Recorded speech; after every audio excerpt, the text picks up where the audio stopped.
এই জিনিসটা আমি মানতে পারতাম না। যখনই কোনো ডিসিশন নিতে চিন্তা করতাম তখনই ভাবতাম যে আমার মেয়েটা তো বাবা ছাড়া হবে, সে তো বাবা ডাকতে পারবে না।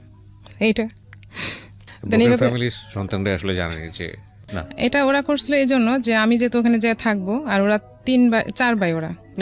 আমার নাম হচ্ছে মোসাম্মদ পারুল। পারুল, বয়স কত এখন? বয়স 35 বয়স। আপনি কোন জেলায় জন্মগ্রহণ করেছেন? নারায়ণগঞ্জ আমাদের জেলা। বর্তমানে নারায়ণগঞ্জে আছেন? না, আমি ঢাকায় থাকি। ঢাকায় থাকছেন। তো একটু ছোটবেলা থেকে আমরা শুরু করি, ধারাবাহিকভাবে আমরা শুনতে থাকি। জি প্লিজ। ছোটবেলায় আসলে তেমন কোনো ঘটনা নেই, গ্রামে বড় হয়েছি, সোনারগাঁতে লেখাপড়া করেছি। আচ্ছা, যখন আমি ইন্টার পরীক্ষা দিই তখন আমার বিয়ের কথা হচ্ছিল। আচ্ছা, আপনার ফ্যামিলি সম্পর্কে যদি একটু জানি, আপনার বাবা কি করতেন? আমার বাবা জব করতেন, এখন কিছুই করেন না। ওই সময় কি ধরনের জব করতেন? একটা প্রাইভেট কোম্পানিতে ছোট্ট একটা জব করতেন। কয় ভাই বোন আপনারা? আমার 2 ভাই আর আমি একাই বোন। ওকে, মানে আপনি বড়? না, আমার বড় ভাই। 2 ভাই আপনার বড়? হ্যাঁ, না, এক ভাই আমার বড় আর এক ভাই মানে আপনি মেঝো? হ্যাঁ, মেঝো। আচ্ছা, ঠিক আছে। ইন্টারমিডিয়েট পড়ার সময়টাতে আপনার বিয়ের কথাবার্তা চলছে? হ্যাঁ, তখন কথাবার্তা চলছে। মিন্স হচ্ছে আমার বড় ভাই তখন ঢাকায় থাকে। আচ্ছা। তো সেই ক্ষেত্রে আমার গ্রামেরই একটা ছেলে, আমার বড় ভাইয়ের ফ্রেন্ড, সেও ঢাকায় থাকে। তো ওনার যেখানে দোকান, মানে ওনার একটা ডিপার্টমেন্টাল স্টোর ছিল এখানে বিজনেস করতেন ঢাকাতে। হ্যাঁ, তো আমার ভাইয়া ওখানে যাওয়া আসা করতো আমার ফ্রেন্ডের দোকানে। তো ওখানে একটা ছেলে থাকতো মেসে। তো সেই ছেলেটা আবার পরিচিত আমার ভাইয়ের ফ্রেন্ডের সাথে। আচ্ছা। ভাইয়া তো মাঝে মাঝে যেত ওই দোকানে। তো সেই ক্ষেত্রে ভাইয়ের ফ্রেন্ড সেই ফ্রেন্ড আমার ব্যাপারে কথা বলছে ওনার সাথে, বিয়ের ব্যাপারে। তো আমি কিছু জানি না তখনও।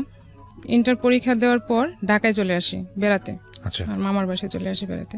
তো হঠাৎ করে একদিন ওই ভাইয়া ফোন দিয়ে আমার ভাইয়াকে বলছে যে ছেলেটাকে তোমাদের বাড়িতে নিয়ে যাবো দেখার জন্য। তখন আমি জানি না সে আমাকে দেখতে আসবে। তো ভাইয়া রাতে বলতেছে চলো দেশে, বাড়িতে। বড় ভাই? হ্যাঁ, আমার বড় ভাই। জি। বাড়িতে চলো, যেতে হবে। তো আমি, আমার 2 মামাতো বোন ছিল ছোট ছোট, ওরা 2জন, ওদেরও পরীক্ষা শেষ। তো বলতেছে চলো যাই বাড়িতে। তো আমরা ওদেরকে নিয়ে গেছি। তো আমি যে বাড়িতে গেছি, আমি একটা মেহমান আসছে, তাকে আপ্যায়ন করতে হবে, কি করতে হবে, সেগুলো আমার কোনো কেয়ার ছিল না। আসছে, আপনি তো জানেন না আসলে মেহমান কি কারণে আসছে বাসায়। সেটা আবার আসছে রাত্রে, প্রায় 10টা বেজে গেছে তখন ওরা আসতে। আমরা আগে পৌঁছেছি, ওনারা পরে আসছে। তো সেই সময় আমি ঘুমাই গেছি অলরেডি, ঢাকা থেকে যেয়ে ঘুমাই গেছে। তো ওরা আসছে পরে আমার মা বলতেছে যে খাবার টাবার নিয়ে দাও ওদেরকে। তো খাবার দিলাম ওদেরকে, খাবার টাবার দিয়ে পরে আবার চলে আসছি। তো ওরা ওদিন রাতেই চলে আসছে, থাকেনি আর। তো এই দেখা আমাদের। তখন আপনি জানতেন না যে তখন আমি জানি না যে ওর সাথে আমার বিয়ের ব্যাপারে কথা হবে বা কিছু হচ্ছে। তো ওদিকে আমাদের ফ্যামিলির সাথে কথা হচ্ছিল, ভাইয়ার সাথে আর কি। তো ভাইয়া ওকে এমনি চিনে, দোকানে আসা যাওয়া করতো, এতটুকু চিনে। জাস্ট একটা মেসে যেরকম ছেলে থাকলে যতটুকু চেনা যায় অতটুকু। তো সে তখন গার্মেন্টসে জব করে, গার্মেন্টসে ঠিক সুপারভাইজার বলে না, তখন সে ওই পোস্টে জব করে ছেলেটা। হ্যাঁ, তো স্যালারিও তেমন ছিল না। যাই হোক, তো ভাইয়া যখন বিয়ের কথাবার্তা চলতেছে, তো ওদের বাড়ি থেকে আমাদের এখানে দেখতে আসবে। তখন আমি ঢাকায়, আমি তখনও বাড়িতে না। তারপর আবার নিয়ে যাওয়া হলো বাড়িতে, যে ওদের বাড়ি থেকে লোকজন আসবে দেখতে। তখন আমি শুনতে পেলাম যে আমার জন্য বিয়ের কথাবার্তা চলছে। তো ওদের বাড়ি থেকে আসলো, ওর বাবা আসলো, ছেলেটার বাবা, ওর বড় ভাই, ওর মামা, 3 জন। আর কে আসছিল আমার ঠিক এখন মনে পড়তেছে না। ওই 4 জন বা 5 জন এরকম আসছে। তো অনেক আয়োজন করা হয়েছে আমাদের বাড়িতে, খাওয়া দাওয়ার ব্যাপারটা অনেক অন্যরকম করা হয়েছে। ঢাকা থেকে আমার মামিরা সবাই গেছে, আমিও গেছি। আমার ফ্যামিলির বাড়ির থেকে যারা ছিল আত্মীয় স্বজন মোটামুটি ভালো, মানে আমাদের যারা খুব কাছের তাদেরকেও দাওয়াত দেওয়া হয়েছে। একটা বিয়ের অনুষ্ঠানের মতোই হয়েছে তখনও।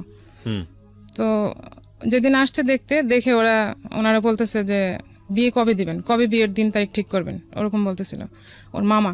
পরে আমার মামা বলতেছে দেখতে আসছেন, আগে দেখে নেন, আমরাও তো দেখবো, তারপর না বিয়ের দিন তারিখ ঠিক হবে। তারপরে কয়েকদিন পরেই আবার আমাদের বাড়ি থেকে ওদেরকে দেখতে গেছে ওদের বাড়িতে। তো আমার ফ্যামিলির লোকজন হচ্ছে, আমি হচ্ছিলাম প্রথম বিয়ে আমাদের ফ্যামিলির মধ্যে। তো ওরা দেখতে গেছে যখন, ওনারা যাওয়ার পর যেদিন যাওয়ার কথা ছিল রাতের বেলা, সেদিন যাইতে পারেনি।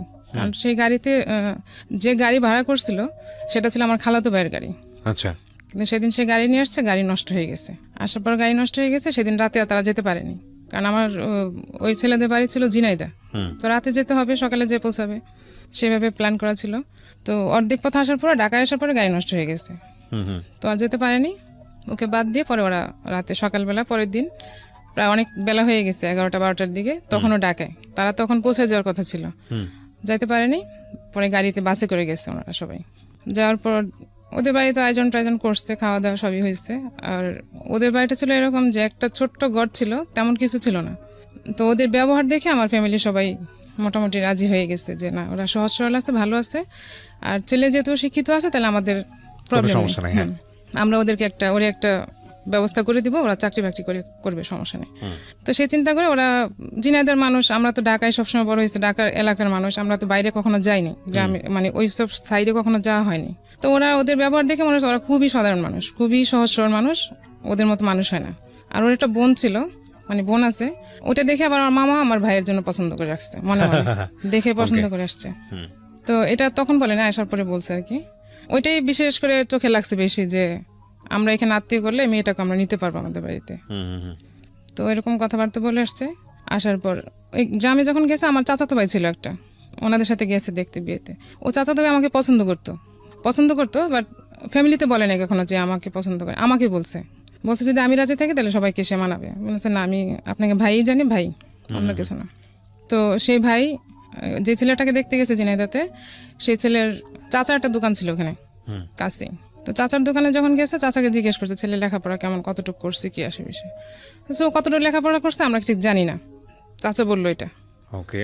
তো এটা এসে আবার আমার ভাই, ওই চাচাতো ভাই বলছে, বলার পরে আমার ফ্যামিলি থেকে কি ওটা মানে নেই যে এটা মিথ্যা কথা হইতে পারে, বা মানে এই চাচাতো ভাই আবার আপনাকে পছন্দ করতো না? হ্যাঁ, ওনার সঙ্গে বিয়ে শাদীর কথাবার্তা ছিল না, সেই কারণে সে আমাকে পছন্দ করতো, সেই কারণে ওকে সন্দেহ করেছে, মিথ্যা কথা বলছে, ওকে সন্দেহ করছে। এটাই আমার সবাই করছে যে এটা হয়তো মিথ্যা কথা হইতে পারে, সে হয়তো চায় না, সেজন্য বলছে। আর খালাতো ভাইকে তো বলছেই যে সেও চায়, সেজন্য সে নষ্ট গাড়ি নিয়ে আসছে, সে চায় না সেখানে যাক, এগুলো বলা হয়েছে।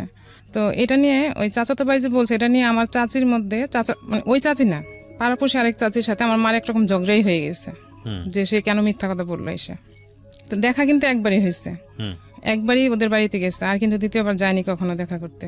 যেহেতু ছেলে দেখছে এখানে খুবই ভদ্র, খুবই ভালো, তো ছেলেই চাই, দেখতেও সুন্দর, কোনো প্রবলেম নাই। আমার মা তো অনেক পছন্দ করছে ছেলেকে, এই ছেলের কাছে বিয়ে দেবে। তো কথা ভাবে চলতেছে, মাঝখানে কিছু স্টপ ছিল, কি কারণে আমি জানি না। তো আমি তখন তো গ্রামে চলে গেছি অলরেডি, আর তখন মোবাইল তো অ্যাভেলেবেল ছিল না। তো আমার ভাইয়ের কাছে মোবাইল ছিল, ভাইয়া ঢাকা থাকতো।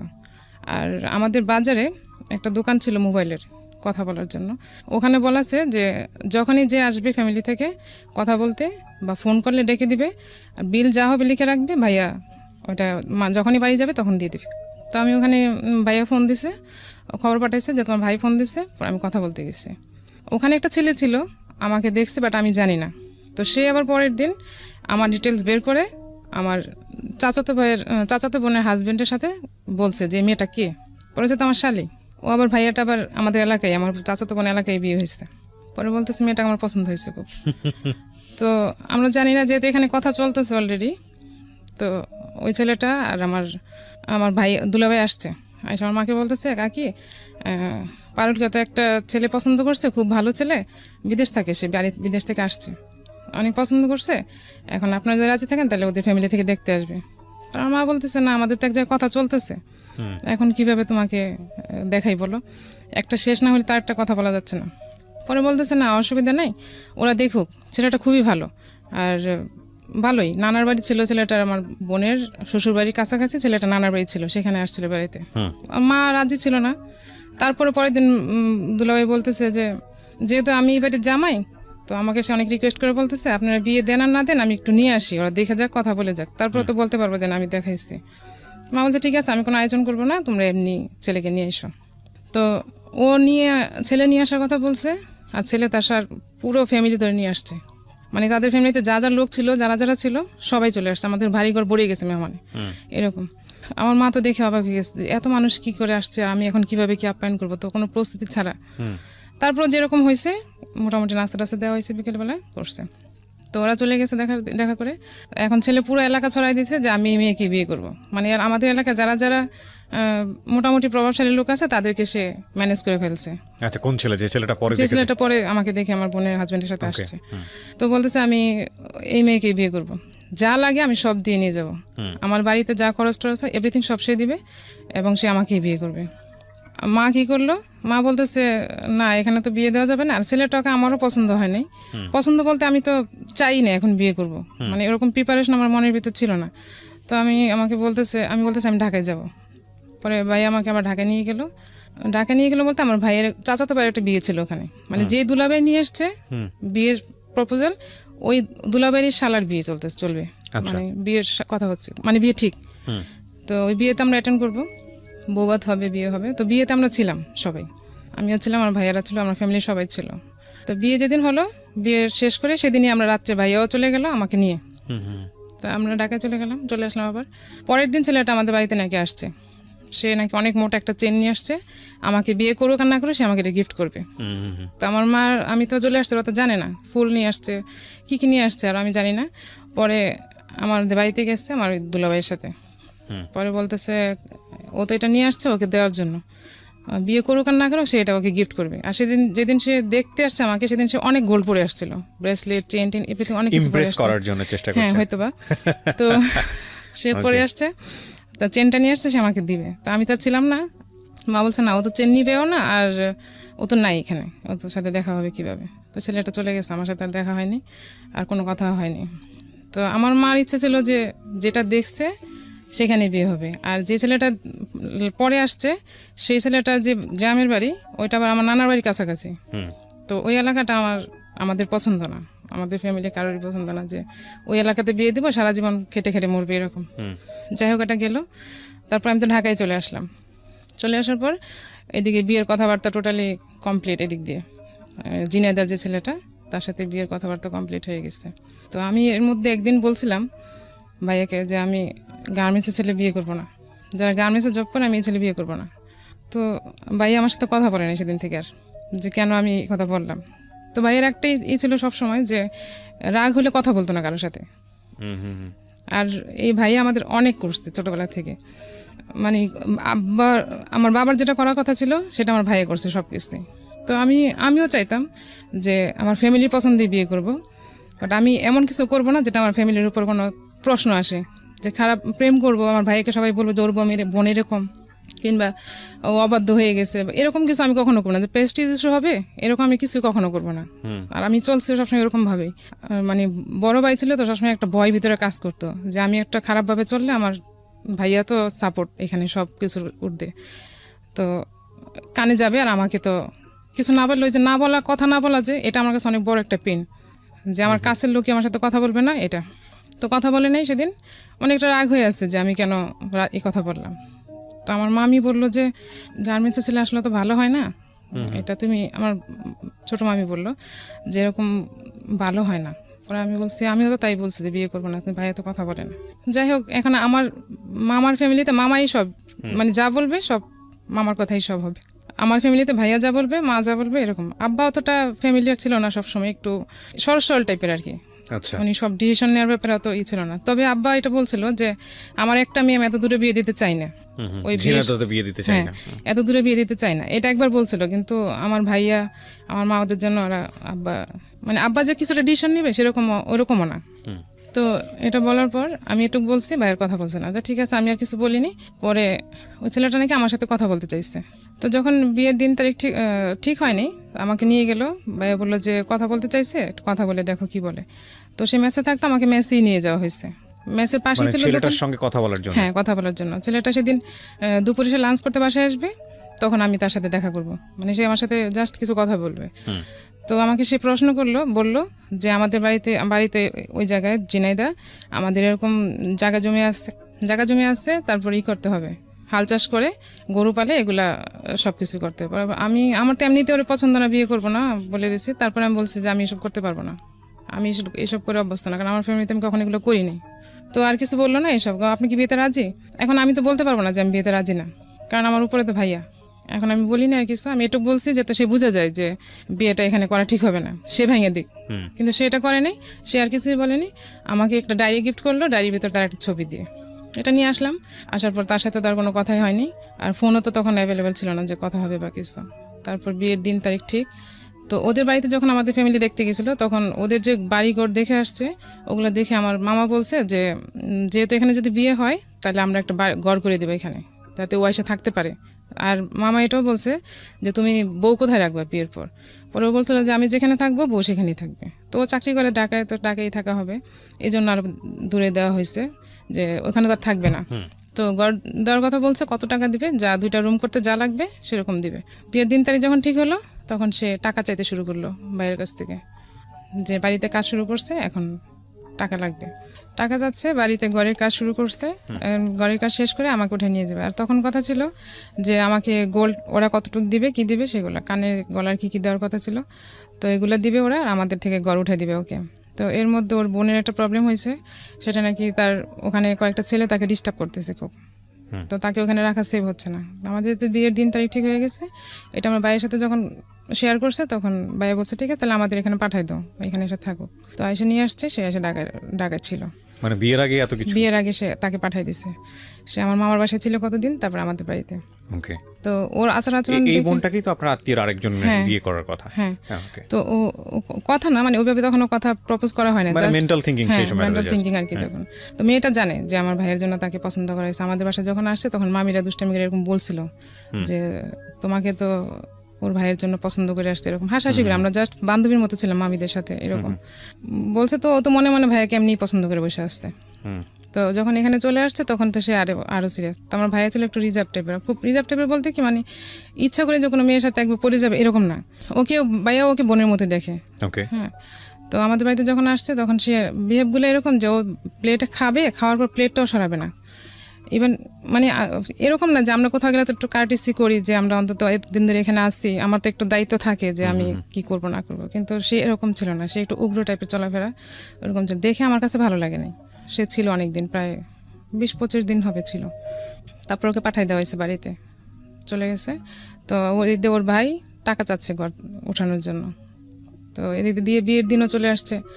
তো বাড়ির কাজ মোটামুটি হয়েছে, মোটামুটি বলতে শুধু ইট দিয়ে রাখছে, কোনো রকম জানলাও তৈরি করা হয়নি, সেগুলো তো আমরা জানি না, আর কেউ যায় না ওদের এখানে দেখতে। মানে তখন পর্যন্ত আপনাদের বিয়ের কোনো ধরনের কোনো ফর্মালিটিস হয়নি? না, বিয়ের মৌখিক মানে দিন তারিখ পাকা হয়ে গেছে। এগুলো তো এক ধরনের যৌতুক।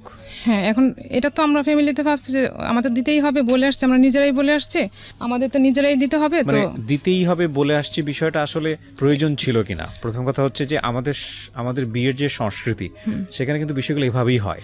একটা সময় বলা গ্রাম অঞ্চলে প্রচলিত ছিল ডিমান্ড, ছেলের ডিমান্ড কি? হ্যাঁ, চাইতো, মানে একদম নির্লজ্জের মতো, বেহায়ের মতো চাওয়া, হ্যাঁ এই দিতে হবে, সেই দিতে হবে, এবং এটা মনে করতো যে এটা খুব মানে একটা রাইট ব্যাপার। কিন্তু সেটা অনেক ধরনের সামাজিক সচেতনতার জায়গা থেকে এখন আর ওরকম হয় না। এখন দেখা যায় যে মেয়ের বাড়ি থেকেই মোটামুটি একটা প্রস্তাব পড়ে যে আমরা এটা দিয়ে দিব, ওটা দিয়ে দিব, চাওয়ার আগে।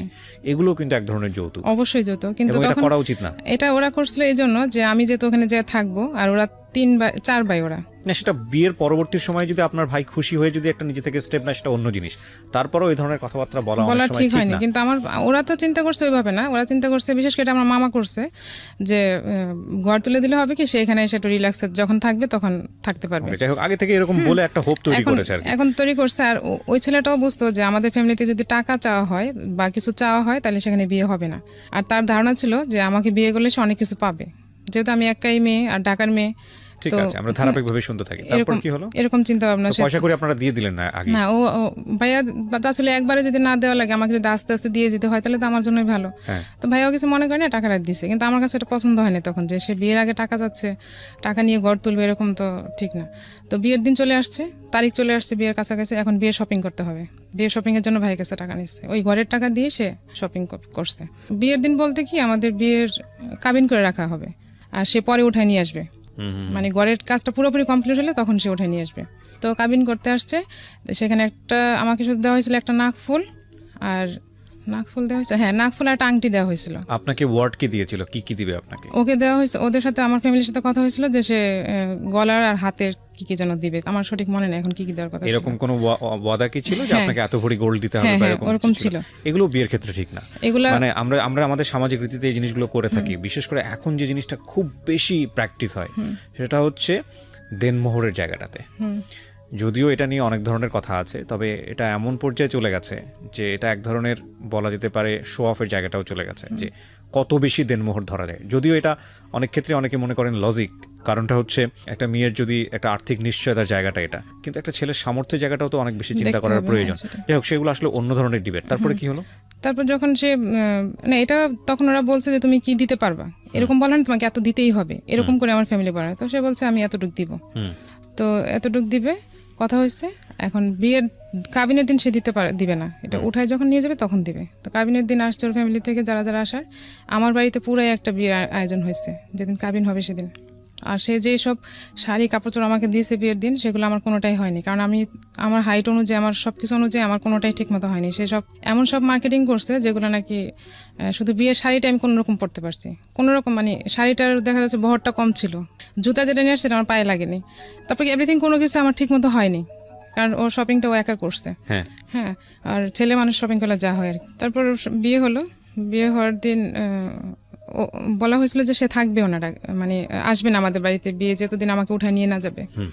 তো গ্রামের বিয়ে, তো বিয়ে হওয়ার পরে তারা বলতেছে থাক, সবাই যেহেতু হয়ে গেছে, ছেলে থাক। তারপর সেদিন বিয়ের দিন তো সে রয়ে গেল, থাকার পর সেদিন খুব বৃষ্টি হয়েছে খুব রাতে, আর গরমও ছিল খুব, এপ্রিলে ছিল তো অনেক গরম ছিল, তো বিদ্যুৎ ছিল না। আর আমাদের বাড়িতে যে ঘর ছিল সেখানে আমাদের তো অনেক মেহমান আসছে, সবাই ছিল, তো আমাদের বাড়িতে থাকার কোনো ব্যবস্থা রাতে ছিল না। তো আমার চাচার বাড়ি আছে আরেকটা, আমরা সেখানে ছিলাম। তো আমার খুব ভয় লাগতেছিল যে একটা ঘরে এরকম অজানা একটা লোকের সাথে কিভাবে থাকবো, কিভাবে একদমই অচেনা। তো আমার খুবই ভয় লাগতেছিল। আমার প্রত্যেকটা মানুষের একটা ড্রিম থাকে না, আমরা কিন্তু একটা মানে ম্যাচিউর বলি বা একটা ইম্যাচিউর বয়সে সবার একটা স্বপ্ন থাকে না, বিয়ের স্টার্টিং সময়টা যে মানুষটা আমার জীবনে আসবে সেই মানুষটাকে নিয়ে খুব সুন্দর একটা চিন্তা করা, এরকম একটা স্বপ্ন কিন্তু প্রত্যেকটা মানুষ, আমি যদি জানি মেয়েদের মনে একেবারে টিনেজ বয়স থেকে শুরু হয় থাকে। হ্যাঁ, আমার ছিল, হয়তো অতটা থাকে না। আমার ছিল এরকম যে আমি এটা কখনোই চিন্তা করিনি আর মানতেও পারিনি যে বিয়ের প্রথম রাত আমি আমার বাবার বাড়িতে থাকবো। এটা খুবই আমার কাছে একটা কেমন জানি মনে হয়েছে। মানে এই কথাটা যারা ভিডিওতে দেখছেন বা রেডিওতে অনুষ্ঠানটা শুনছেন তাদেরকে এই কারণেই বলছি, যারা ভবিষ্যতে বিয়ে শাদী করবেন, অন্তত মানে একটা মেয়েকে এই কথাটা জিজ্ঞেস করাটা খুব প্রয়োজন, যদি বিয়ের আগে এটা সম্ভব হয় কারোর পক্ষে, যে what is your dream actually, মানে যেই মানে বিয়ের প্রথম রাত, এটা খুব গুরুত্বপূর্ণ একটা মানুষের সঙ্গে জীবন শুরু করার প্রথম মুহূর্ত। এটা আসলে বিশেষ করে মেয়েদের একটা অনেক সুন্দর স্বপ্ন থাকে, অ্যাটলিস্ট তাদের ওই স্বপ্নটুকু পূরণ করা যায় কিনা ছেলেদের সাইড থেকে, এইটুকুর চেষ্টাটা করা। বাট লাকিলি আর আনলাকিলি আমাদের জীবনটা আসলে সবকিছু সবসময় কিন্তু পরিকল্পনা মাফিক আসে না, এবং খুব ইভেনচুয়ালি হঠাৎ করে চলে আসে, যেটা আমাদের চিন্তার সাথে কোনো রকমের মিলই থাকে না। অনেক সময় তো আমরা ওই ব্যাপারটা নিয়ে ডিসঅ্যাপয়েন্ট হই। আর এই রাতটা নিয়ে আমরা কথা বলতে চাচ্ছি এই কারণে যে this is a very special night, এবং এটা জীবনে একবারই আসে। তো সেই জায়গাটা থেকে এইটার যেই ড্রিম প্ল্যানটা থাকে সেটা আসলে পূরণ করা উচিত এবং চেষ্টা করা উচিত অন্তত। জি, আপনি যেটা বলছিলেন। তারপর তো বিদ্যুৎ ছিল না, তো অন্ধকার, সব বাড়িঘর তো সবই অন্ধকার, তো শুধু ক্যান্ডেল জ্বালানো হয়েছিল। তো আমার ভাবিরা বলতেছিল যে যাও, কিছু হবে না, ভয়ের কোনো কারণ নেই, এরকম বলতেছিল। কিন্তু আমি আমার ভিতর থেকে মানতে পারতেছিলাম যে আমার ভয় লাগতেছিল যে আমি কি করব, কি হবে, মানে এরকম একটা ভয় কাজ করতেছিল, মানে খুবই আমি ভিতর থেকে কাঁপতেছিলাম এরকম। তো যখন গেলাম তো আসার পর আমার হাত ধরছে, ওরকম না কোনো এই যে একটা প্রিপারেশন কিংবা একটা কিছু বলা করা, ওরকম কিছুই না, জাস্ট আমার হাতটা ধরে দেখছি আমি খুব কাঁপতেছিলাম ভয়তে। তো বলতেছে এরকম কাঁপতেছো কেন? আমি বলছি আমার ভয় লাগতেছে, এটুকু বলছে। বলে আমি দূরে সরে বসে আছি, অনেক দূরে সরে গেছি। সরে যাওয়ার পর সে শুয়ে পড়ছে, শুয়ে পড়ার পর আমাকে বলতেছে বাতাস দাও পাখা দিয়ে, মানে অনেক গরম লাগতেছিল তখন। আপনাকে কমেন্ট করছে সে? হ্যাঁ, আমাকে বলতেছে বাতাস দাও, গরম লাগতেছে আমার খুব। তো আমি কি বোকা ছিলাম, আমি এটা বলতে পারিনি যে আমি পারবো না বাকি, আমিও ঠিক বাতাস করতেছি। ভালো কাজ, ঠিক আছে, হ্যাঁ, আমি করে যাচ্ছি বাতাস, যে আমি অচেনা মানুষ, তার সাথে আমার মোটে কথাই হয়নি, কিছুই না, তাকে কেন আমি বাতাস করবো বা কিছু, এরকম কোনো কমেন্টস আমার ছিল। তো ও বলছে বাতাস করো, আমিও যতক্ষণ সাথে ছিলাম বাতাস করছে, ক্যান্ডেল নিভে গেছে, দেন আমি শুয়ে পড়ছি, ও ঘুমাই গেছে, আমিও শুয়ে পড়ছি। দেন সকালে বাসায় আসলাম আমাদের বাড়িতে এসে, তো মামির আমার সাথে দুষ্টামি করতেছিল এমনিতেই। তা আসলে ওরকম কিছুই না, আমাদের এখানে রীতি হচ্ছে যে জামাই পরের দিন বাজার করে, এরকম, বা 2 দিন পরের দিন বা তারপরের দিন এরকম বাজার করার সিস্টেম। তো আমার বিয়ের দিন যারা আসছিল আমার আত্মীয় স্বজন, তাকে এত পরিমাণে সালামি দিছে, সে সালামিতে তার বাজার হয়ে গেছে, এত পরিমাণে সে সালামি পাইছে। তো পরের দিন সে বাজার করতে গেছে, বাজার টাজার নিয়ে আসছে, তো ওগুলো আমার মামারা এইসব মামিরা এইসব রান্না টান্না সব কিছু করছে। তো 2 দিন পর তো ওর তো চাকরি আসতে হবে। তারপরে মামিরা যখন চলে আসলো তখন আমাদের বাড়িতে আমরা থাকলাম, সেখানে আমরা আর কোনো কথাবার্তা ওরকম হয়নি তার সাথে আমার। তো ও চলে আসলো 2 দিন পর, আমি বাড়িতে রয়ে গেলাম। তো মামা বলছিল যে এরপরে আর কোনোদিন ওরা বিয়ের উঠায় নেওয়ার আগে আর দেখা সাক্ষাৎ হবে না, তাইলে জিনিসটা অন্যরকম হয়ে যাবে, আর আমরা চাচ্ছি যে আমরা অনেক বড় করে অনুষ্ঠান করে তারপর উঠাই দিব। তো মামা কি করলো, আমাকে ঢাকায় নিয়ে আসলো, ভাইয়া বললো যে ঢাকায় চলো, তাহলে করবে। তো আমি ঢাকায় চলে আসলাম, আর ওদিকে ও জব চলে গেল। তো মামার বাসায় আসা হয়নি, কিংবা ওইভাবে তাকে বলা হয়নি, কিংবা অ্যাড্রেসও দেওয়া হয়নি যে বাসায় আসো বা কিছু, এরকম কিছু। আমি আমার মতো আছি মামার বাসায়, ওর মতো আছে। তো মামির আমার সাথে ফাজলামি করতেছিল, অনেক রকম কথা বলে। আমি বলছি না এরকম কিছু না, কিন্তু আমার তো ভয় লাগে ওকে দেখলি। আমি তখন কেবল ইন্টার পরীক্ষা দিছি, আর অত ছিলাম না। পরে বলতে সাথে বয়সের ডিফারেন্স কতটুকু ছিল? 6-7 বছর হবে। 6-7 বছর, ওকে। ঢাকায় ছিলাম তো, এপ্রিলে 5 তারিখে বিয়ে হয়েছে, তো 10 তারিখের মধ্যে আমি ঢাকায় চলে আসছি। আর 14 তারিখে মেবি ছিল, পহেলা বৈশাখ ছিল, 14 তারিখ সম্ভবত, সরি পহেলা বৈশাখ। তো বৈশাখে প্ল্যান করা ছিল, ওর বোন তখন ঢাকায়, আবার বিয়ে যখন আসছে তখন আসে যায়নি, ঢাকায় রয়ে গেছে। তো প্ল্যান ছিল যে সবাই মিলে ঘুরতে যাবে পয়লা বৈশাখের দিন, ঘুরতে যাবে। কে কার সাথে কীভাবে ঘুরতে যাবে, মামিরা যাবে মামার সাথে, মামাতো বোনরা, ভাইয়া আর ভাইয়ার যে ফ্রেন্ড ঘটক, সে ফ্রেন্ড আর আমার ননদ যাবে একসাথে ঘুরতে, আর আমি আর আমার হাজব্যান্ড যাবো ঘুরতে। তো সে আমাকে ফোন দিল ভাইয়ার মোবাইলে পয়লা বৈশাখের 2 দিন আগে, মানে 2 দিন আগে না 1 দিন আগে যেন, ফোন দিয়ে আমাকে জিজ্ঞেস করতেছে আমি তার সাথে কি ঘুরতে যাব, মানে ওরা যে প্ল্যান করছে আমার ফ্যামিলি থেকে, সেটা কি আমি যাব নাকি না হলে সে দেশে চলে যাবে। সে আমার প্ল্যানটা, ওর প্রশ্নটা ছিল এরকম যে সবাই তো প্ল্যান করছে ঘুরতে যাওয়ার জন্য, তুমি কি যাবা, নাইলে আমি বাড়ি যাব। কথাটা তো এরকম হওয়া উচিত ছিল না, রাইট? ডেফিনেটলি এটা আমার খুবই লাগছে তখন, কিন্তু যদিও আমি এটা কিছু মনে করি না, কিন্তু আমার কাছে কিন্তু ভিতর ভিতর খারাপ লাগছে যে এরকম কেন হবে, কথাটা তো এরকম হওয়া উচিত না। তো আমি আর কিছু বলি না, আমি বলছি যে সবাই যেভাবে ডিসিশন নেয় আমিও সেইভাবেই যাব। তো পয়লা বৈশাখ দিন ভাই আমাকে বাইকে করে নামাই দিয়ে আসলো ওর মেসের কাছে, ওর ওখানে। তো ওখান থেকে আমরা ঘুরতে যাবো একসাথে, ও গেছে, আমি গেছি, ওর সাথে ওর 2টা ফ্রেন্ড। তো 2টা ফ্রেন্ডকে সাথে নিয়ে গেছে। আমরা প্রথমে গেলাম সংসদ ভবনে, নিয়ে যাওয়ার পর সে ওখানে ওদের সাথে খুব আড্ডা দিচ্ছে।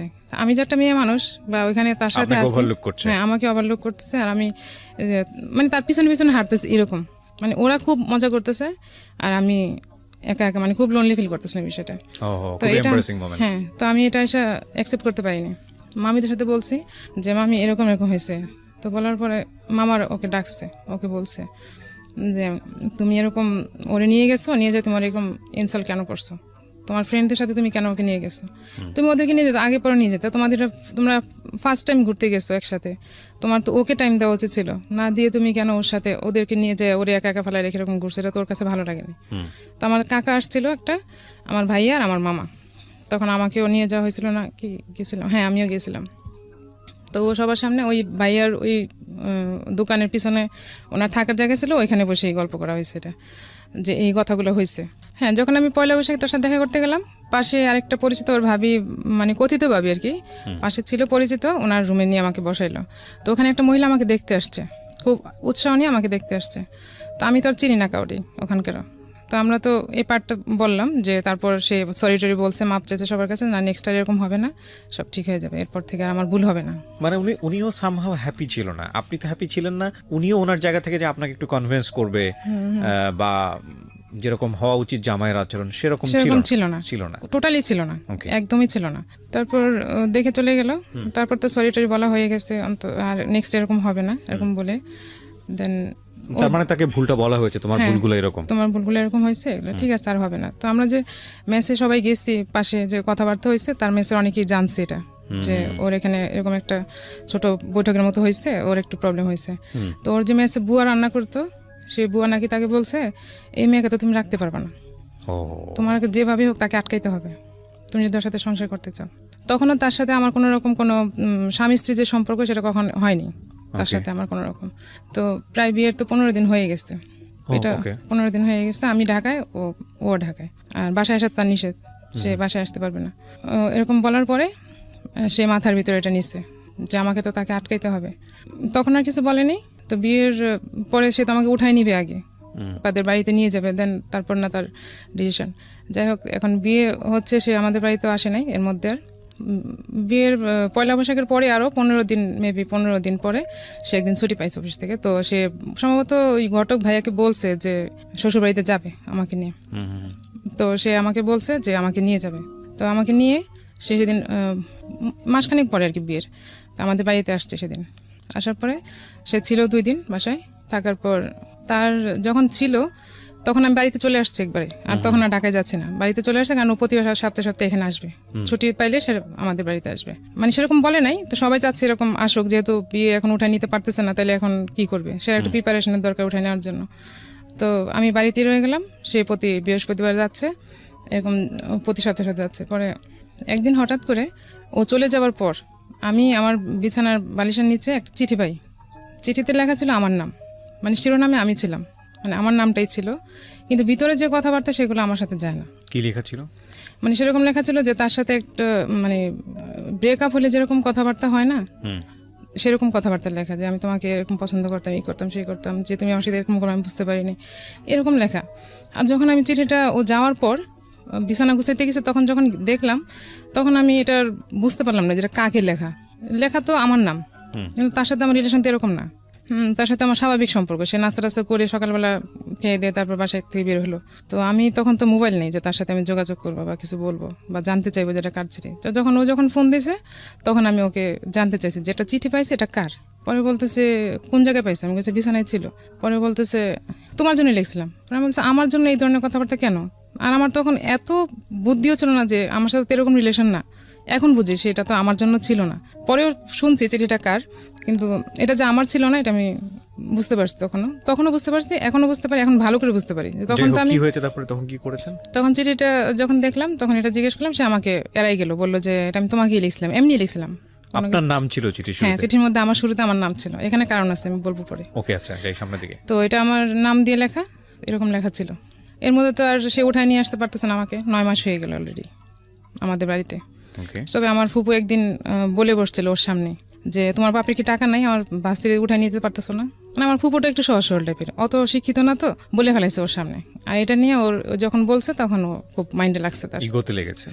এটা ওর ফ্যামিলি তো বলছে, বলার পর এটা নিয়ে ওর বাবা খুব মোটামুটি রাগ হয়েছে। আর ওর বাবার কথা ছিল যে আমি করবো না, তোমাদের বিয়ে শাদীর জন্য আমি কারো টাকা পয়সা দিব না, দিতে পারবো না, যার যার বিয়ে শাদীর টাকা সে জোগাড় করবো। এখন কি হবে, এখন তো তার সেরকম বিয়ের পর থেকে সে চাকরিও ঠিক মতো করতে পারতেছে না, মানে করতে পারতেছে না, সে ঠিক করে না ঠিক মতো চাকরি বাকরি। তো 2 দিন করে তো 4 দিন থাকে না এরকম। আর সে টাকাও জোগাড় করতে পারতেছে না, বউ কীভাবে নিবে, কারণ ওর তো কন্ডিশন দেওয়া ছিল কী কী জিনিসপত্র নিয়ে যাবে। এটা তো আমাদের ফ্যামিলিতে বলতে পারতেছে না যে আমি এগুলো ম্যানেজ করতে পারতেছি না বা আমি নিতে পারতেছি না। তো আমি ওর জিজ্ঞেস করলাম যে এখন যে এরকম প্রবলেম হইতেছে, এখন মানুষ তো আমাকে খারাপ বলতেছে, বা আমাকে না তোমাকে খারাপ বলতেছে, যে তোমার হাজব্যান্ডের মনে কম, মানে টাকা পয়সা নাই, এতদিন হয়ে গেলে উঠে নিতে পারতেছে না। তো আমাকে বললো যে আমি তো ম্যানেজ করতে পারতেছি না জিনিসপত্রগুলো, আর উঠে নিতে গেলে তো খরচ আছে, আমি কী করবো। তো আমি আমার মায়ের সাথে বুদ্ধি করলাম যে প্রেস্টিজ বাঁচানোর জন্য, যে আমার যে বিয়ের আগে যে গোলগুলো ছিল সেগুলো আমি কি করলাম, সব আমি আর আমার মা মিলে, এটা কিন্তু কেউ জানে না, আমার মা ছাড়া এখনও জানে না। তো আমি আর আমার মা মিলে ওই জিনিসগুলো বললাম যে আমি তাহলে বিয়ের জিনিসগুলো এটা দিয়ে বানাইতে বলি, ওরে আমি বানাই। ওকে, আমি আর আমার মা মিলে বললাম। পরে মা বললো ঠিক আছে, তাহলে তোমারই তো, তাহলে তুমি করো না। সরি, এর মধ্যে একটা কথা, উঠায় নিয়ে যাওয়ার আগে একটা কোরবানি ঈদ আসছে লাস্ট, আমার তো এপ্রিলে বিয়ে হয়েছে, তারপর কোরবানি ঈদ যখন আসলো প্রায় 9 মাসের কাছাকাছি তখন। তো এখন ঈদে যদি আমি এখানে থাকি তাহলে মানুষ ভাববে কীরকম একটা ভাববে, এই মানুষের ভাবাটাই অনেক কাল হয়ে গেছে আসলে। তো এখন সে আমাকে, আমি বলতেছি তাহলে আমরা কী করতে পারি বলো, এখন এক কাজ করো, তাহলে তুমি বাড়িতে বলো যে আমরা দেশে যাই ঈদ করতেছি, আমার আব্বা আম্মা বলছে ওকে দেশে নিয়ে যেতে। তো সেটা বলে সে আমাকে তার মেসে নিয়ে আসলো ঈদ করার জন্য রাতেবেলা। সে তখন কাঁঠাল বাগান থাকে, মেসে থাকে, মেসে সবাই চলে গেছে, মানুষের মুখের কথা থেকে বাঁচার জন্য আপনারা এই কাজটা সেটা করলাম। তো বলতেছে ঠিক আছে তাহলে চলো মেসে আমরা ওইখানে ঈদ করি। তো সে মেসে নিয়ে আসলো কাঁঠাল বাগানে ঈদ করার জন্য। তো এখানে তো তার তো টাকাও নাই, সে তো চাকরিও নাই, তার সে কি বাজার করবে, কি বা কি জবও চলে গেছে ওই সময়। হ্যাঁ, তখন তার জবও নাই, সে মেসে থাকতেছে ঠিকই কিন্তু তার জব নেই। তো ও একটু উড়নচণ্ডী টাইপের আর কি, যে জব ঠিক মতো করবে ওরকম না। তো মেসে নিয়ে আসছে, সেদিন আমার মেসের পাশে অনেক বড় একটা বিল্ডিং আগুন লাগছে, এখন তো পুরো এলাকা সব জড়ো হয়ে গেছে। আর সবার সাথে আমার রিলেশন হচ্ছে, মানে কন্ট্যাক্ট হচ্ছে যে আমি আমার শ্বশুরবাড়িতে ঈদ করতেছি, ঈদ করতে আসছি। সবাই জানতে যাচ্ছে কেমন শ্বশুরবাড়ি, কি আসে বিষয়। তো ওরা বলছে যে ঠিক আছে 1-2 দিনের জন্য নিয়ে যাও, ঈদ করে আবার দিয়ে যাবে, আবার উঠায় অনুষ্ঠান করে নিয়ে যাবে এরকম। তো আমরা তো মেসে, এখন আমার মানে তখন উঠানোর ডেট ফিক্সড হয়ে গেছে যে আমাকে ওই ডিসেম্বর উঠে নিয়ে আসবে এরকম। তো তখন আমার খুব গরু মাংস খাইতে ইচ্ছা করছে, মানে কি পরিমাণে খাইতে ইচ্ছা করছে আমি এটা এখনো বলে বোঝাতে পারবো না। কোরবানির ঈদ, তো কোরবানির ঈদ আমার গরু মাংস খাইতে এত ইচ্ছা করছে, মানে পাগল হয়ে যাবে এখন গরু মাংস না খাইতে পারলে, এরকম মনে হইতেছিল। তো এখন আমরা গরু মাংস কোথায় পাবো, ঢাকা শহরে তো আমাদের পরিচিত মামার বাসা, আর আমি তো আমার আত্মীয় বাসা যাইতে পারবো না, কারণ সবাই জানে আমি আমার শ্বশুর বাড়িতে ঈদ করতে গেছি। তো ওর একটা ভাই ছিল, হোটেল সবকিছু বন্ধ। হ্যাঁ, কোরবানি ঈদ তো এরকমই থাকে। তো ওর একটা ভাই ছিল ঢাকায়, ওর ভাইয়ের বাসায় নিয়ে গেল, চলো যাই ওদিকে দেখি ওখানে কিছু হয় কিনা। তো ঈদের দিন আমরা ওইখানে গেলাম, যাওয়ার পর দেখি ওখানে যাই দেখি যে ওর ভাই আর ভাইয়ের বউর মধ্যে সম্ভবত কোনো ঝগড়াঝাটি চলতেছে। এগুলো খুবই ইম্পর্টেন্ট। কেন ইম্পর্টেন্ট বলছি, মানুষের ওই যে বিয়ের পরের প্রথম দিককার যে মেমোরিগুলো, যারা বিবাহিত আছেন তারাই আজকের এই ভিডিওটা বা আজকে যারা রেডিওতে শুনছেন তারা বুঝতে পারবেন যে এই মেমোরিগুলো মানুষ সারাটা জীবন রান করে, এবং এগুলো যে কত বড় সমস্যা হয় সাংসারিক জীবনে আনথিঙ্কেবল। বলেন। দেন ওখানে যাই দেখলাম যে ওখানে পজিশন ভালো না, তো ওখান থেকে চলে আসলাম। মাংস তো আর খাওয়া হলো না আমার। 2 দিন পর আমি বললাম যে আমি বাড়ি যাবো, এখন বলবো যে আমি এখান থেকে চলে আসছি, ঈদ তো চলেই গেছে, এখন বাড়ি আসবো। বাড়ি আসলাম, আমাদের বাড়িতে কোরবানি দেওয়া হয়। এখন আইসে আমি মাংস খাইতে পারলাম না, মাংসের মধ্যে কেমন একটা গন্ধ পাচ্ছি, আমি খাইতে পারতেছি না মাংস। আমার চাচা আসছে, ওই চাচাটা আমাদেরকে খুব আদর করে, মানে ফ্রেন্ডের মতো। আইসে উনি বাদ মাখাইছে, মাখানোর পরে মাংস দিয়ে বাদ মাখাইছে, আমাকে দিছে, আর আমি বাইরে যে বমি করতে শুরু করছি যে আমি আর এখন আর গরু মাংস খাইতে পারতেছি না, তো আর খাইতে পারিনি মাংস। এর মধ্যে আমার কনসিভ হয়ে গেছে। হ্যাঁ, আর তো ও নিয়ে গেছে আমাকে উঠায় ডিসেম্বরে, মানে কনসিভ হয়ে গেছে তখন সে আমাকে উঠায় নিয়ে গেছে ওদের বাড়িতে। সে গেলেন? হ্যাঁ, বিয়ের কয় মাস পরে গেলেন? বিয়ের 9 মাস পর। 9 মাস পর, আচ্ছা। তো সে তার ওই বুদ্ধিটা খাটাই, ওই যে বুয়া বলছিল যে মেয়েকে আটকাইতে হলে তোমাকে কিছু করতে হবে, হ্যাঁ এটাই ছিল তার প্ল্যান। তো যাই হোক, এখন তো কনসিভ হয়ে গেছে, তো উঠায় নিয়ে যাওয়ার পর ওখানে ছিলাম মনে হয় 4 দিন না 3 দিন ছিলাম। তারপরে আমার ভাইয়া আবার যাই আমাকে নিয়ে আসছে ওখান থেকে। তো আমি তো ওখানে থাকবো না, এমনি তো থাকার মতো ওইরকম প্রিপারেশন না। তারপর ওর চাকরি এখানে, আর আমার যেহেতু উঠায় নিয়ে গেছে, এখন তার ওখানে থাকার দরকার নেই, বাড়িতে এসে ছিলাম। তো তখন থেকে সে আর বাড়িতে যাওয়ার কথাও বলে না, ঢাকায় যাওয়ার কথাও বলে না, কিংবা আমি বাসা নিচ্ছে তুমি আসো এরকম কিছুও বলে না। কোথায় রেখেছে আপনাকে? আমাদের বাড়িতে। আবার যখন এই যে বিয়ের 2 দিন পর যখন নিয়ে আসলো আমাকে, আবার তখন নিয়ে এসে এখন আর সে এখানেই আসা যাওয়া করে, বাট সে বাসা নিচ্ছে না।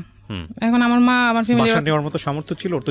তখন জব করতেছে একটা, তখন জব করছিল। আচ্ছা, করতেছে তখন, তো বাসা নিচ্ছেও না, কিছু বলতেছে না। আমার মা তো বলতে পারে না তুমি মেয়েকে নিয়ে যাও, এটা তো মুখের উপর বলা যায় না। কেমন লাগে? হ্যাঁ, কেমন লাগে শুনতে। তা আমি মাঝে মাঝে বলতাম যে তুমি বাসা নাও বা কিছু, তখন সে বলছে ঠিক আছে বাসা নিবো না। তো আমিও তাকে একটু জোর দিয়ে বলছি যে বাসা নাও, আমি আর এখানে থাকবো না, কারণ এখানে থাকলে জিনিসটা ভালো দেখা যাচ্ছে না। সবাই আমাকে প্রশ্ন করে যে তোমার হাজবেন্ড বলছে ঢাকায় রাখবে, থাকবা। আর সবাই জানে আমাদের ফ্যামিলিতে যে আমার খুব ভালো জায়গায় বিয়ে হয়েছে, আমার খুব মোটামুটি ভালো জায়গায় বিয়ে হয়েছে। পরে বাসা নিল না, তারপর সে বলছে ঠিক আছে আমি বাসা দেখবো। তারপর আমরা রায়ের বাগে একটা বাসা নিলাম, এক রুমের একটা বাসা, টিনের চাল দেওয়া যে বাসাগুলো থাকে ওরকম একটা বাসা নিচ্ছে। তো বাসায় তো কিছুই নেই, থাকবো কিভাবে? জাস্ট একটা তোষক নিয়ে, না একটা চৌকি, ওই যে মেসে যে চৌকিগুলো ইউজ করে। 2002-এ বিয়ে হয়েছে, এটা 2003-এর ঘটনা, প্রথম দিকে। তো বাসা নিচ্ছে, ওখানে একটা জাস্ট একটা চৌকি ছিল, চৌকিতে একটা তোষক মতো। সে আগে যে মেসে যে বাসা যেটা ইউজ করতো, খাট না চৌকি, ওগুলো ওখানে নিয়ে আসছে ওখানে। তো কিছু কিছু জিনিসপত্র আমার ছোট ভাই আমাকে দিয়ে গেছে বাড়ি থেকে, যে নতুন সংসার, হাড়ি পাতিল টাতিল যা লাগবে এগুলো সে মা পাঠাই দিচ্ছে। মা তো বিষয়টা জানে মোটামুটি, আমি তো মার সাথে শেয়ার করছি, আমার তো আর কারোর সাথে শেয়ার করার মতো ছিল না। তো মা বাড়ি থেকে সবকিছু পাঠাই দিত, যা যা দরকার লাগতো, চাল থেকে ধরে সবকিছু এরকম পাঠাই দিত, ছোট ভাইকে দিয়ে পাঠাই দিছে। তো তখন অনেক গরম, যখনটা শুরু হয়েছে তখন অনেক গরম, যে সময়টাতে আমি বাসা নিচ্ছি। বাসে এত গরম ছিল, রাতে ঘুমাইতে পারতেছিলাম না গরমের জন্য, না ছিল ফ্যান, না ছিল মশারি। এখন কাঁথা গায়ে দিলে মশা, গরম লাগছে, মশা কামড়াচ্ছে মশারি ছাড়া। তো এরকম পরিস্থিতির মধ্যে ছিলাম। তো এর মধ্যে ভাই একদিন আসলে হঠাৎ করে দুপুরবেলায় আমাকে ফোন দিয়ে, আসার পর ফোন ছিল না আমার কাছে, ভাই হঠাৎ করে আসছে। ভাই যখন ঘরে এসে বসছে তখন ভাই অজরে ঘামতে শুরু করছে। তখন ভাই বলতেছে এই ঘরে কীভাবে থাকতেছিস তুই? ভাইয়ের সাথে সাথে ফ্যান আর মশারি এগুলো কিনে দিয়ে গেছে আমাকে, যাক ফ্যান মশারি দিয়ে গেছে। তো আমি মোটামুটি একটু রিল্যাক্স হয়েছি। তখন কিন্তু আমি কনসিভ করা অলরেডি 3 বা 4 মাস সম্ভবত। তো এই বাসায় জানতো বিষয়টা। তো তখন আমি 4 মাস, আর বাসাটা নিচে 1 মাস এখানে ছিলাম। জানি এই বাসাতে আর থাকতে পারতেছি না, কি জন্য জানি না, জানি না, পরিবেশটা তো ভালো না। আর যে ঘটক ছিল, যে ওনার এক ভাই ছিল সেই এলাকাতেই কাছাকাছি, তো ওনার আবার ফ্ল্যাট বাসা ছিল, তো উনি 1 রুম সাবলেট দিছে আমাদেরকে। তো ওখানে আবার 1 মাস বাসায় ছিলাম। তো ওখান থেকে সে জব করে, আমি কি আপনার লেখাপড়া বন্ধ হয়ে গেছে? হ্যাঁ, তখন তো আমার লেখাপড়া বন্ধ হয়ে গেছে অলরেডি। বাসায় যখন সে আমাকে রেখে অফিসে যায়, আমি সারাদিন ঘুমাই, তখন আমি শুধু ঘুমাইতাম, আর ও রাতে আসার আগে রান্না করতাম, খাইতাম এই। তারপর একদিন হঠাৎ করে তার ট্রাঙ্ক থাকে না মেসের বাসায়, এরকম ট্রাঙ্ক ছিল একটা, ট্রাঙ্কের মধ্যে তার সার্টিফিকেট দেখতে পেলাম আমি। আর তার মধ্যে আবার তার বোন যখন আমাদের বাসায় ছিল, তখন আমি ওকে বলছিলাম একদিন, ওই যে আমার ভাই বলছিল যে ও লেখাপড়া কতটুকু জানে না, তখন আমি আমার ভিতরে হলো যে একটা লোক লেখাপড়া কতটুকু করে এলাকার লোক জানার কথা, এলাকার লোক না যে তার চাচা, আইডিয়া তো থাকবে। তখন ওর বোনকে জিজ্ঞেস করেছিলাম তোর ভাই লেখাপড়া কতটুকু করছিল, তো বলছে ভাইয়া তুমি ম্যাট্রিক পাস করছে এখান থেকে, আর ঢাকায় যে লেখাপড়া করছে কিনা আমি জানি না। তাহলে জিনিসটা তো পুরোই ডাউট মনে হয়েছে। তো আমি তার সার্টিফিকেট যেগুলো দেখলাম, তার ওটুক সার্টিফিকেটই দেখছি, এসএসসি, আর বাকিগুলো দেখছি শুধু ফটোকপি। আপনি ইন্টারমিডিয়েট পাস করে বিয়ে করেছেন? হ্যাঁ, আমার ইন্টারমিডিয়েট না, আমি পাস করতে পারিনি তখন, মানে আপনি পরীক্ষা দিচ্ছিলেন এরকম পরীক্ষা, হ্যাঁ এমন মোমেন্টে পরীক্ষা হয়েছে। তো আমি সার্টিফিকেট যেগুলো দেখলাম একটাই শুধু অরিজিনাল সার্টিফিকেট দেখলাম, আর বাকিগুলো শুধু ফটোকপি করা দেখলাম ওগুলো, আর বাকিগুলো দেখিনি। তাই আমি একদিন জিজ্ঞেস করলাম যে তোমার সার্টিফিকেট একটা, বাকিগুলো কোথায়? পরে বলতেছে আছে। আমি বলতে তুমি আমার সাথে মিথ্যা কথা বলছো, তোমার সার্টিফিকেট নাই। সেই জিনিসটাকে হাসি উড়াই দিল। তো আমি ভাইকে বলছি, ফ্যামিলিতে বলছি যে ওইরকম লেখাপড়া করে নাই, কিন্তু বলছি লেখাপড়া করছে। পরে ভাই বলছে না আমি তো ওর সার্টিফিকেট দেখছি, ওই যে ফটোকপি দেখছি, ভাই তো আর জানে না যে এগুলা ভুয়া হইতে পারে। আমাদের তো এরকম টেন্ডেন্সি ছিল না যে ভুয়া জিনিস দিয়ে এরকম কিছু করতে পারে বা কিছু। তো ওগুলো ওরা বলছে যে না আমি দেখছি, ওর কাছে চাকরির জন্য অ্যাপ্লাই করছে, ওগুলো তো দেখছি। তো ওইটা আমার সাথে স্বীকার করলো না। তো এখন আর কি বলবো, এখন বেশি ছড়াইতে গেলে জিনিসটা আমার উপরই আসতেছে, কারণ আমার হাজবেন্ড, তারপর আমার এদিকে আমার বাচ্চা হবে অলরেডি, এগুলো তো আমি কারোর সাথে বলে আমার প্রেস্টিজে লাগতেছে। এখন আমিও কারোর সাথে চুপ হয়ে গেলাম, আমি আর কিছু বলছি না। যে তো জব করতেছে করুক। তো ওখানে 1 মাস ছিলাম, থাকার পরে আবার ভাইয়া বলতেছে তোদের এত প্রবলেম, তো ঠিক আছে আমি তো ঢাকায় বাসা নিব, আমি ঢাকায় থাকি, তুই এক কাজ কর আমাদের সাথে থাক দুজনেই, আর বাসা ভাড়াটা যা লাগে আমি দেবো, ওকে বল চাকরি করে যা করবে সব যেন ও এখন জমায় নিতে পারে, এখন তোদের কোনো খরচ লাগবে না, আমি থাকবো যেহেতু আমার সাথে থাকবে। তো ভাই একটা বাসা নিল, ওই বাসায় আমরা উঠলাম। তো ওই 2 মাস ছিলাম ওর সাথে বাইরের বাসায়। তারপরে এই বাসায় আসলাম, আসার পর ও চাকরি আবার চলে গেছে, ও শুধু ঘুরতেছে খাইতেছে, কারণ ভাইয়া সব করতেছে। ভাইয়া প্রতিদিন বাজার টাজার যায়, এভরিথিং যা লাগে খুব অড লাগে না দেখতে, বিষয়টা লাগে না সেটাই। এখন সে সব করতেছে, তাকে আমি বলেছি আমি জব করো চেষ্টা করবো, কিছু ও চেষ্টা তো করতেছে, না হলে কি করবো, কারণ ও হচ্ছে গা ছেড়ে দিয়ে চলা আর কিরকম। তো এর মধ্যে যখন আমার 8 মাস বেবি হবে, তখন হঠাৎ করে একদিন উধাও হয়ে গেছে। আমার ভাইয়ার যে ড্রয়ার ছিল টাকা রাখার, সেখান থেকে টাকা নিয়ে সে চলে গেছে। কোথায় গেছে তার কোনো খবর নেই, কারণ তখন তো মোবাইল ছিল না, আর সে কারোর সাথে যোগাযোগ করে না। যাওয়ার পর আমি এতটাই মেন্টালি অসুস্থ হয়ে গেছিলাম যে আমি এখন কি করব, মানে কাকে বলবো, কি করব। ভাইয়া ছিল, ভাইয়াকে বলছি, ভাইয়া তো জানি যে ভাইয়ের কাছ থেকে এরকম গেছে।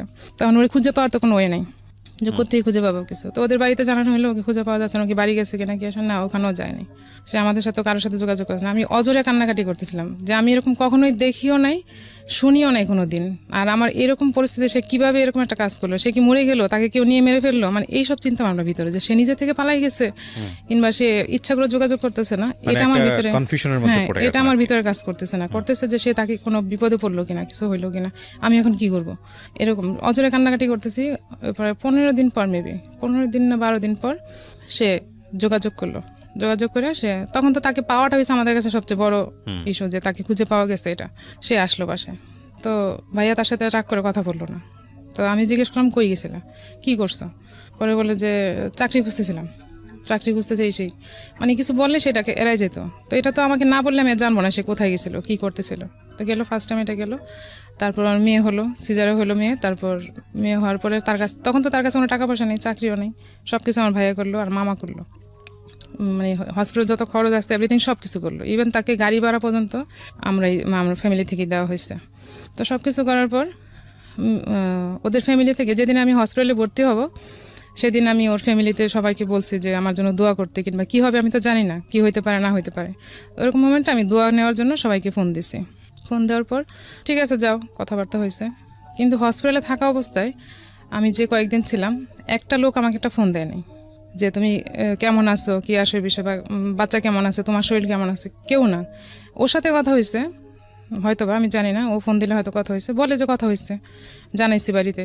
তো যা কথা হয়েছে, এখন ওরা আর আসে না কেউ দেখতে, যে মেয়ে হয়েছে নাতিন হয়েছে যাই দেখতে যাই। তো আমার কাছে মনে মনে ভাবছি যে আমার শ্বশুর মেয়ে পছন্দ করে না, সম্ভবত মেয়ে হয়েছে দেখে সে খুশি না, সেজন্য বোধহয় আসে না।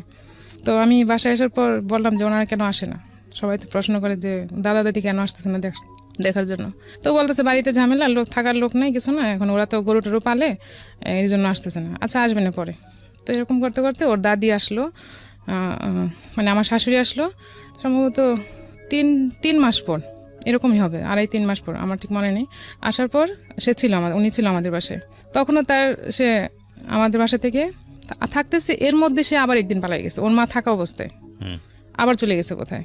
এখন আমার শাশুড়িও কাঁদে, আমিও কাঁদি, মানে একই অবস্থা। শাশুড়ি বলতেছে আমি তো আগে ভাবতাম যে হয়তো তোমার সাথে ঝগড়া টগড়া করে গেছে বা কিছু হয়েছে আগে যখন গেছে, কিন্তু এখন তো দেখলাম সে ভালো মানুষ, ঘর থেকে গেল, এখন কেন এরকম করতেছে, কি জন্য গেল, কোথায় গেল, কোনো খোঁজ খবর পাওয়া যাচ্ছে না। মানে আমি তাহলে এক কাজ করি, বাড়ি যাই আমি কবিরাজ টবিরাজ দিয়ে দেখি যে ও কোথায় আছে, কিছু পাওয়া যায় কিনা, মানে হঠাৎ করে হারিয়ে যাচ্ছে। হ্যাঁ এরকম যায়। তো এই যে কান্নাকাটি করি, খুঁজে পাওয়া যাচ্ছে না, ফোন টোন নাই। তো এর মধ্যে আবার সে একজনকে বললো যে ফোন দিয়ে বললো যে আমার সাথে কন্ট্যাক্ট করার জন্য, যাতে আমি তাকে খুঁজে নিয়ে আসি। তার একটা পাওয়ার থাকবে যে আমি তাকে খুঁজে নিয়ে আসছি, ঠিক আছে। তো আমি আর আমার ছোটো ভাই আর আমার মেয়ে ছোটো তখন, তাকে নিয়ে আমি গেলাম তাকে নিয়ে আসতে। তো সে নাকি ওখানে একটা জায়গায় মেসেজ ছিল, থাকার পর তাকে ওখান থেকে নিয়ে আসলাম। যে তুমি এখানে কেন ছিল? যে জব টপ খুঁজতেছিলাম, পাচ্ছি না, এখন চলতে পারতেছি না, কি মানে যখন পিঠ দেওয়ালে ঠিক আছে আর চলতে পারে না, তখন সে বাসায় চলে আসে। তখন সে বাসায় নিয়ে আসলাম, আবার সে বাসায় আসলো, আবার একটা জব নিল, জব করতেছে। করার পর এখন আমার মা আসছে একদিন। তো আমার মা আবার গ্রামীণ ব্যাংক থাকে না, গ্রামে যে এনজিও থেকে টাকা লোন নেয়, ওরকম থেকে ওখান থেকে 20,000 টাকা উঠাইছে, উঠায় নিয়ে আসছে। পরের দিন আমার বাসায় আসছে, কাকে যেন টাকাটা দিবে, তো মা আর বাড়িতে রেখে আসে নাই, কেউ ছিল না বাড়িতে, টাকাটা নিয়ে আমাদের বাড়িতে আসছে। নিয়ে আসার পর মা আমার কাছে দিছে ব্যাগটা, যে তুমি রাখো এটা ব্যাগে, পরে আমি যাওয়ার সময় আবার নিব। তা আমি মার ব্যাগটা সই ওয়ার্ড্রোবের সাইডে যে পার্ট থাকে ওইটার মধ্যে ঝুলে রাখছি ভিতরে। তো ভালো মানুষ, সকালে নাস্তা খাইছে, খাওয়া দাওয়ার পর বেরোয় গেছে। হঠাৎ করে কেন জানি মনে হয়েছে আমার যে ব্যাগটা দেখি, তো সাথে সাথেই ও যাওয়ার পর হাত দিয়ে দেখি টাকা নেই, সে টাকা নিয়ে আবার চলে গেছে। তো সাথে সাথে আমি পায়ে স্যান্ডেল নাই, কিচ্ছু নেই, আমি দৌড়ে রাস্তায় গেছি। যাওয়ার পর দেখি ওই রাস্তায় ও নাই। দুইটা রাস্তা, যে ও তো কোন দিক থেকে অফিসে যাবে, হয় দুইটা রাস্তা দুই দিকের একদিক থেকে যাবে, তো আমি উল্টা দিয়ে গেছি, যাই দেখি যে ওইখানে নাই। পরে ফিরে আবার আমি একদম দৌড়ে এসে আবার আরেকটা জায়গায় আসছি, আমার বাসার কাছে যে জায়গাটা, ওখানে আসছি। এসে দেখি সে ওখানে বাসে উঠবে দাঁড়িয়ে আছে। তারপর আমি ওরে ধরে নিয়ে আসলাম বাসায়। আসার পরে মা বলতেছে তোমাকে আমি এখন পিটাবো, মারবো। মা অনেক রেগে গেছে যে তুমি এগুলো কী শুরু করছো, কী হয়েছে তোমার, তুমি এরকম টাকা টোকা নিয়ে তুমি পালাই যাও কদিন পর পর, এগুলো কোন ধরনের সিস্টেম? তো সে কিছু বলে নেই, সে বলতেছে ও ভাবছে এটা আমার টাকা, তাই সে আমার কাছ থেকে নিয়ে গেছে। কারণ সে 4-5 দিন আগে বেতন পাইছে, আমাকে টাকা দিয়েছে, বেতনের টাকা, সেই টাকা ভাবছে। এটা সত্য না? না, এটা সত্যই। সে ভাবছে আমার টাকা, সে টাকা নিয়ে যায়, যার টাকাও সে তো আমাকে দিছে, আমাকে দিলে আমার টাকা তো সে দিছে, তার তো না বলে নিয়ে যাওয়ার কোনো রাইট নেই এখান থেকে, সে তো চুরি করে নিয়ে গেছে এটা। তো নিয়ে চলে গেছে, কিন্তু সে আমাকে এত টাকা দেয় নাই যে সে এত টাকা নিয়ে গেছে। সে ভাবছে যে এটা আমার টাকা ছিল, 20,000 টাকা ছিল ওখানে। তো টাকা টোকা রাখা হয়েছে, যাক, তারপর আবার সে চলতেছে। এর মধ্যে ভাইয়া আগেই যখন বাসা নিছে তখনই আমাকে একটা মোবাইল কিনে দিচ্ছে।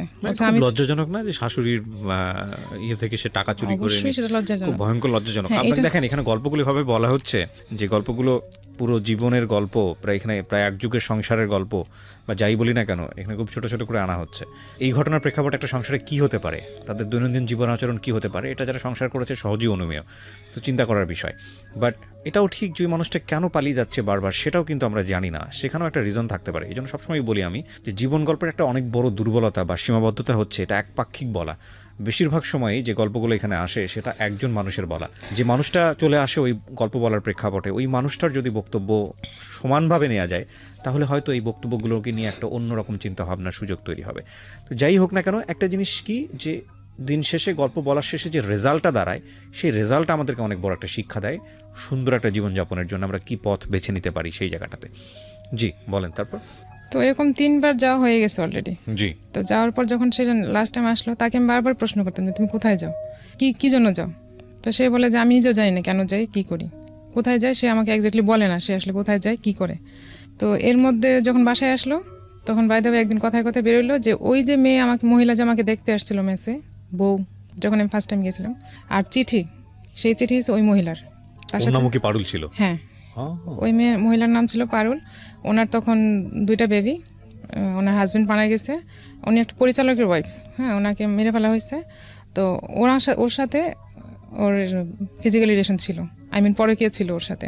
তো এটা সে আমার সাথে স্বীকার করতে পারে, নিজে থেকেই বলছে যে সেদিন ওর নাম এরকম ছিল, ওর হাজব্যান্ড এরকম মেরে ফেলছিল, অনেক বড় পরিচালক ছিল, ওর সাথে আমার রিলেশন ছিল, ওর বাসায় আমি প্রায়ই যেতাম। তো এখন বলে আমি শুনে তার কিছু করতে পারছি না, বাট আমি শুনলাম। যেতাম মানে এটা কি বিয়ের আগের ঘটনা বলছে? হ্যাঁ, বিয়ের আগে তার সাথে সম্পর্ক ছিল। এখন বিয়ের পরেও সম্ভবত ছিল, কিন্তু আমি তার জানি না, এটা তো আমাকে পরে বলছে, সেটা নিয়ে বলার দরকার নেই, আমি তো জানি না। হ্যাঁ, তবে পরে ছিল যখন আমার মেয়েটা হয়, তখন সে নাকি তার বাসায় গেছিল, আমাকে বলছে পরে। তো এর মধ্যে তো 3-4বার যাওয়া হয়ে গেছে। তো যাওয়া বাসায় যে একটা ফোন ছিল আমার, যে ফোনটা আমার ভাই আমাকে কিনে দিয়েছিল বাসায় ইউজ করার জন্য, সেই ফোনটা ওই চালাইতো বেশিরভাগ সময়। তো সে ফোন দিয়ে একটা বিজ্ঞাপন দিচ্ছে বিজ্ঞাপন বলতে একটা ফোন আসছে হঠাৎ করে একদিন, মানে আমার পুরো স্টোরিটা আপনি আমাকে জানেন যে ঘটনাটা কি হয়েছে। হ্যাঁ আমি বলি ওকে, ও আমাকে যখন বাসায় যখন এরকম ঝামেলা চলতেছিল তোর সাথে, তারপর আমি ওর কাছ থেকে মোবাইলটা নিয়ে নিছি, যেহেতু এটা তো আমার ভাই আমাকে কিনে দিচ্ছে, তুমি ইউজ করার দরকার নেই, আমাকে দিয়ে দাও মোবাইল। তো সে রাগ করে আমাকে মোবাইল দিয়ে দিছে। তো সেদিন রাতে একটা ফোন আসছে একটা মহিলার, ফোনের পাশে মহিলা আমাকে বলতেছে আপনি কে? আপনি কে? পরে বলছে যে এই মোবাইলটা যার আমি তাকে চাই। এই মহিলা আমাকে বলতেছে, আমি বলছি মোবাইলটা আমার। বলছে না এই মোবাইল তো আপনার না, আমি তো অন্যজনের সাথে কথা বলছি মোবাইল দিয়ে। হ্যাঁ, তো ওর নাম বলতেছে। পরে আমি বলতেছি হ্যাঁ ওনার সাথে আপনার কিসের রিলেশন? পরে বলতেছে আপনি ওনাকে জিজ্ঞেস করেন। বলছে ওনাকে জিজ্ঞেস করবো না, আপনি আমাকে বলেন। পরে বলতেছে ওনাকে ফোন দেন। পরে আমি বলছেন ওনাকে দেওয়া যাবে না, আপনি আমাকে বলেন, আমি ওনার ওয়াইফ। পরে বলতেছে আপনি ওয়াইফ মানে? উনি তো কয়েকদিন আগে আমাকে পেপারে বিজ্ঞাপন দিচ্ছে পাত্রী চাই বলে, তাহলে আপনার ওয়াইফ থাকলে উনি কেন এরকম বিজ্ঞাপন দিল? আপনার হাজব্যান্ড কীরকম? পরে আমি বলছি আমি তো এই ব্যাপারে জানি না যে ও কেন দিচ্ছে বা কী আসে বিষয়, আপনি কি ওনার সাথে কথা বলেন? তো হ্যাঁ উনি তো আমাকে বলছে উনি বিয়ে করবে। তো আমি বলছি আচ্ছা ঠিক আছে, আমি তো জানি না, তো আমি যখন ফোন দিবে তখন আপনি আমাকে কথাগুলো বলবেন। আচ্ছা ঠিক আছে, আপনি কিভাবে এই লোকের সাথে সংসার করতেছেন যে এই লোক আপনার সাথে এত বড় প্রতারণা করতেছে? তো আমি এটা নিয়ে বাসায় একটু ঝগড়াঝাটি করছি। ঝগড়া বলতে আমি ওরা জিজ্ঞেস করছি যে কে? তো বলে যে না তুমি ভুল শুনছো, অন্য কিছু বা কিছু, আমি এরকম কিছু বলিনি, ভুল হয়তো হয়েছে। তো আমি মহিলাকে ফোন দিই, তো মহিলার ফোন টোন ধরেনি, সম্ভবত এর মধ্যে কথা হয়ে গেছে মহিলার সাথে যে তুমি আর ফোন দিও না। ও বলছে যে আমার ভাবি, ওটা ও বলছে মহিলাকে যে আমার ভাবি ফোন দিয়েছে তোমার সাথে দুষ্টামি করে এরকম বলছে। আচ্ছা আচ্ছা। তো মহিলা বিশ্বাস করছে ঠিক আছে ভাবি মনে ফাইজলামি করছে বা কিছু। তো এই ব্যাপারটা আমি আর পরে কিছু জানতে পারিনি। তো আমিও যখন ভালো করে দোষে তখন বলছে যে না আমি এমনি দুষ্টামি করছি, আসলে সেরকম কিছুই না। তো আমি ফোনটা তো তখন টোটালি নিয়ে নিছি ওর কাছ থেকে। নিয়ে আনার পরে আমি আর তার কোনো কিছু এর মধ্যে জানতে পারলাম না। তো এর মধ্যে সে আরও কয়েকবার এরকম গেছে। তো যাওয়ার পরে এখন কি করব কিছুই বুঝতে পারতেছি না যে আমি এখন কি করা উচিত। না কিন্তু তখন তো আপনার সন্দেহ তীব্র হওয়ার কথা যে হ্যাঁ সন্দেহ তো হয়েছে, পুরা কেস আপনি জেনে গেছেন, আগে একটা স্টোরি ছিল, এর মধ্যে পাত্রী চাই নামে একটা ঘটনা ঘটলো। এখন তো এরপরে যখন এই ধরনের হঠাৎ করে উধাও হয়ে যেত, নিশ্চয়ই বাড়ি ফেরার পরে খুব শান্ত পরিবেশ থাকতো না? হ্যাঁ না থাকতো না। আপনারা ঝগড়াঝাটি করতেন? হ্যাঁ ঝগড়াঝাটি বলতে ওরকম কি তাকে আমি জিজ্ঞেস করতাম, কথা বলতাম না, কিংবা তার সাথে আমি মারামারি তর করতে যাইতাম না, জাস্ট আমি জিজ্ঞেস করতাম যে কেন তুমি আমার সাথে। তার সাথে আমার বিহেভটাও তো ভালো ছিল না তখন, আর তার প্রতি আমার রেসপেক্ট একদমই উঠে গেছে তখন, যে সে কন্টিনিউ আমার সাথে এরকম করতেছে। আর আমি বারবার সে এসে মাপ চাচ্ছে যে না আমি নেক্সট টাইম আর করবো না, এইবারই শেষ, আর করবো না, যা হয়ে গেছে মাফ করে দাও, এরকম বলতো। তো আমিও সরমনে মাফ করে দিতাম যে না আর বোধহয় এরকম করবে না। এরকম করতে করতে 12 বার হয়ে গেছে অলরেডি 8 বছরের মধ্যে। তাকে আমি খুঁজে পাইতাম না। তো এর মধ্যে বড় ভাই বিয়ে করে ফেলছে, আলাদা বাসা নিয়ে চলে গেছে, আমিও আলাদা বাসা নিচ্ছি আলাদা করে। তখন সে 2006 খুব ভালো একটা জব হয়েছে, গুলশানি অফিস ছিল, ওখানে জব করতেছে, অবস্থা ভালো, স্যালারি ছিল, সব কিছু ভালো ছিল। তখন এর মধ্যে আবার আরেকটা মেয়ের সাথে এইভাবেই পাত্রী চাই বলেই আরেকটা মেয়ের সাথে রিলেশন হয়ে গেছে অলরেডি। এটা আমার কান পর্যন্ত আসেনি যে ওটার সাথে সে কন্টিনিউ করতেছে। তো একদিন শবে বরাতের পরের দিন সকালবেলা আমাকে বলতেছে আমি একটু বাইরে দাওয়াত আছে আজকে এক জায়গায়। তো খুব বোরে, শবে বরাতে সবাই তো রেস্টে থাকে, অফিস সব কিছু বন্ধ, আর সবাই তো নামাজের পরের দিন ঘুমায়, তোমাকে এত সকালে কে দাওয়াত দিল? পরে বলতেছে তোমার সন্দেহ হইলে তুমি মেয়েকে বলতেছে আমার মেয়েকে ওকেও সাথে দাও, আমি ওকে সাথে করে নিয়ে যাচ্ছি। পরে আমি বলছি না ও যাবে না। বলছে তাহলে দাও, আমি নারায়ণগঞ্জ থেকে ঘুরে আসি, মানে আমাদের বাড়িতে যাবে, ওকে নিয়ে ওইখান থেকে ঘুরে আসি। পরে আমি বলছি না তোমার এত সকালে কই যাবে, আমাকে বলতে হবে কার বাসায় যাবে তুমি, কে তোমার দাওয়াত দিচ্ছে? তো সে আমাকে বলতেছে না এটা না কেউ দাওয়াত দিছিল, যাবো না তুমি দাও। তো এর মধ্যে সে শাওয়ারে গেছে, যাওয়ার পর আমি ওর ফোন আসছে একটা, ফোন আসার পরে আমি ফোনটা রিসিভ করে কথা বলিনি, চুপ করে আসছি। চুপ করে আসার পর দেখে একটা মেয়ে কথা বলতেছে, হ্যালো তুমি কখন বেরোবা, এরকম বলতেছিল। তখন তো আমার সন্দেহ আরও বেড়ে গেছে যে মেয়ে মানুষের সাথে সকালে ফোন দিয়ে ওকে যেহেতু বলছে, তাহলে তো অবশ্যই সে কোথাও ডেটিংয়ে যাবে, আমি সন্দেহ করবো দেখে মেয়েকে সাথে নিতে চাইছে।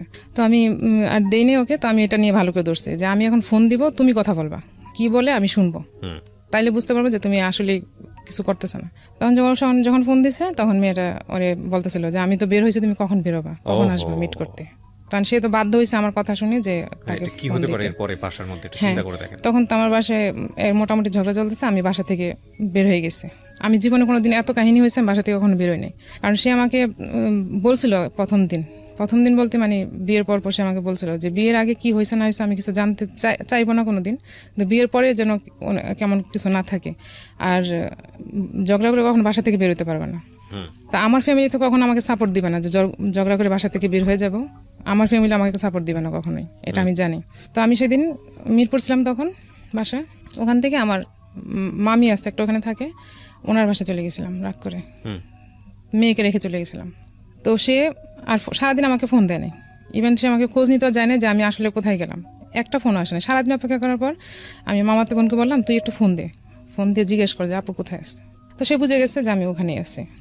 তো সে উল্টা ওকে বলে দিচ্ছে যে আমি এখন মেয়েকে নিয়ে ঝিনাইদহে চলে যাব, ওরে ওখানে রেখে এসে আমি যা করার করবো। মানে সে আমাকে ভয় দেখাচ্ছে মেয়ে, মানে এটা আমার দুর্বল পয়েন্ট, সে খুব ভালো করে জানে। তো সে মেয়েকে দূরে নিয়ে চলে যাবে, তাহলে তো আমার সাথে দেখা হবে না, কারণ মেয়েকে ছাড়া থাকতে হবে। তো আমি আবার রাতে একাই চলে আসছি বাসায়।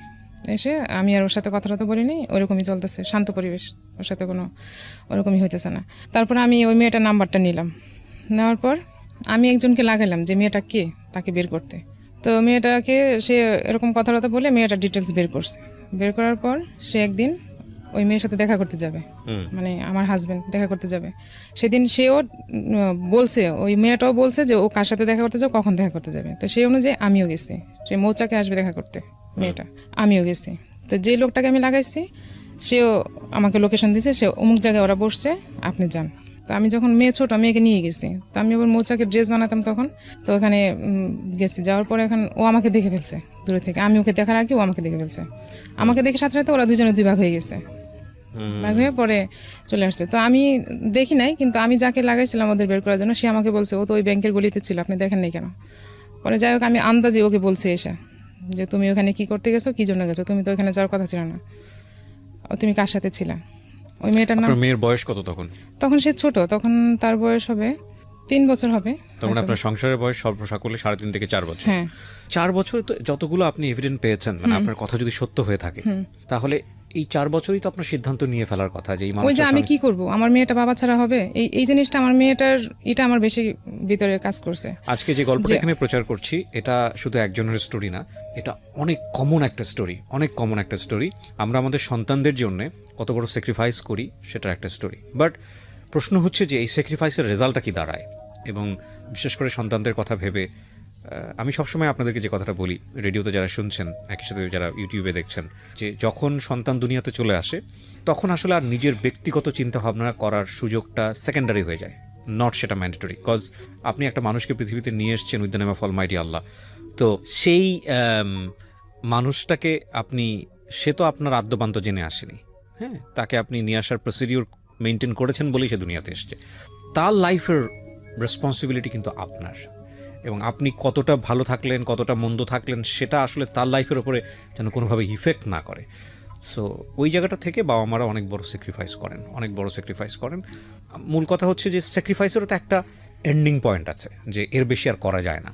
তো যখন একটা মানুষ বুঝেই যায় যে একটা মানুষের সঙ্গে সারা জীবন থাকা মানে হচ্ছে সেটা সন্তানেরও ক্ষতি, কিংবা আমার তো ক্ষতি পরেই অবশ্যই আছে, তাহলে সেটা কত লেভেল পর্যন্ত স্যাক্রিফাইস হতে পারে, সেটা একটা বড় প্রশ্ন। আজকের এই জীবন গল্পের ডাইমেনশনটা হচ্ছে এই জায়গাটাতে, যে কারণেই আপনাকে আমি প্রশ্নটা করছিলাম। বলুন তারপর কি হলো?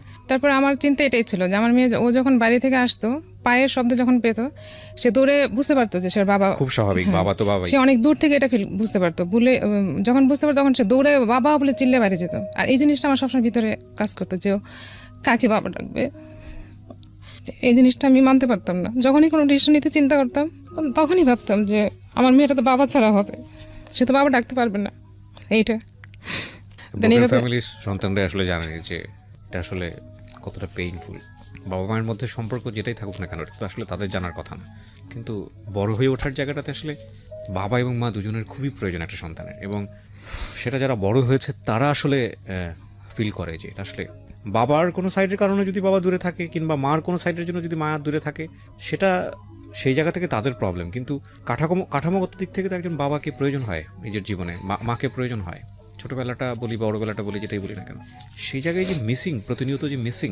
কোনো সন্তানের হয়তো বাবার প্রতি ভয়ঙ্কর ক্ষোভ থাকতে পারে, কোনো সন্তানের হয়তো মায়ের প্রতি ভয়ঙ্কর রকমের ক্ষোভ থাকতে পারে, কিন্তু ওই জায়গাটা তো ব্ল্যাঙ্ক। ওই ব্ল্যাঙ্ক জায়গাটা যে কত কষ্টকর, এটা যে বড় হয়েছে সেই হয়তো বা জানে। জি, আপনিও চিন্তা করছিলেন। হ্যাঁ, তারপর সে আবার তখন তো প্রায় 4 বছর, মেয়ে 3.5 বছর না, 4 বছর হয়নি তখনও, 3.5 বছর এরকম হবে। তো আমি ওকে একটা স্কুলে ভর্তি করলাম।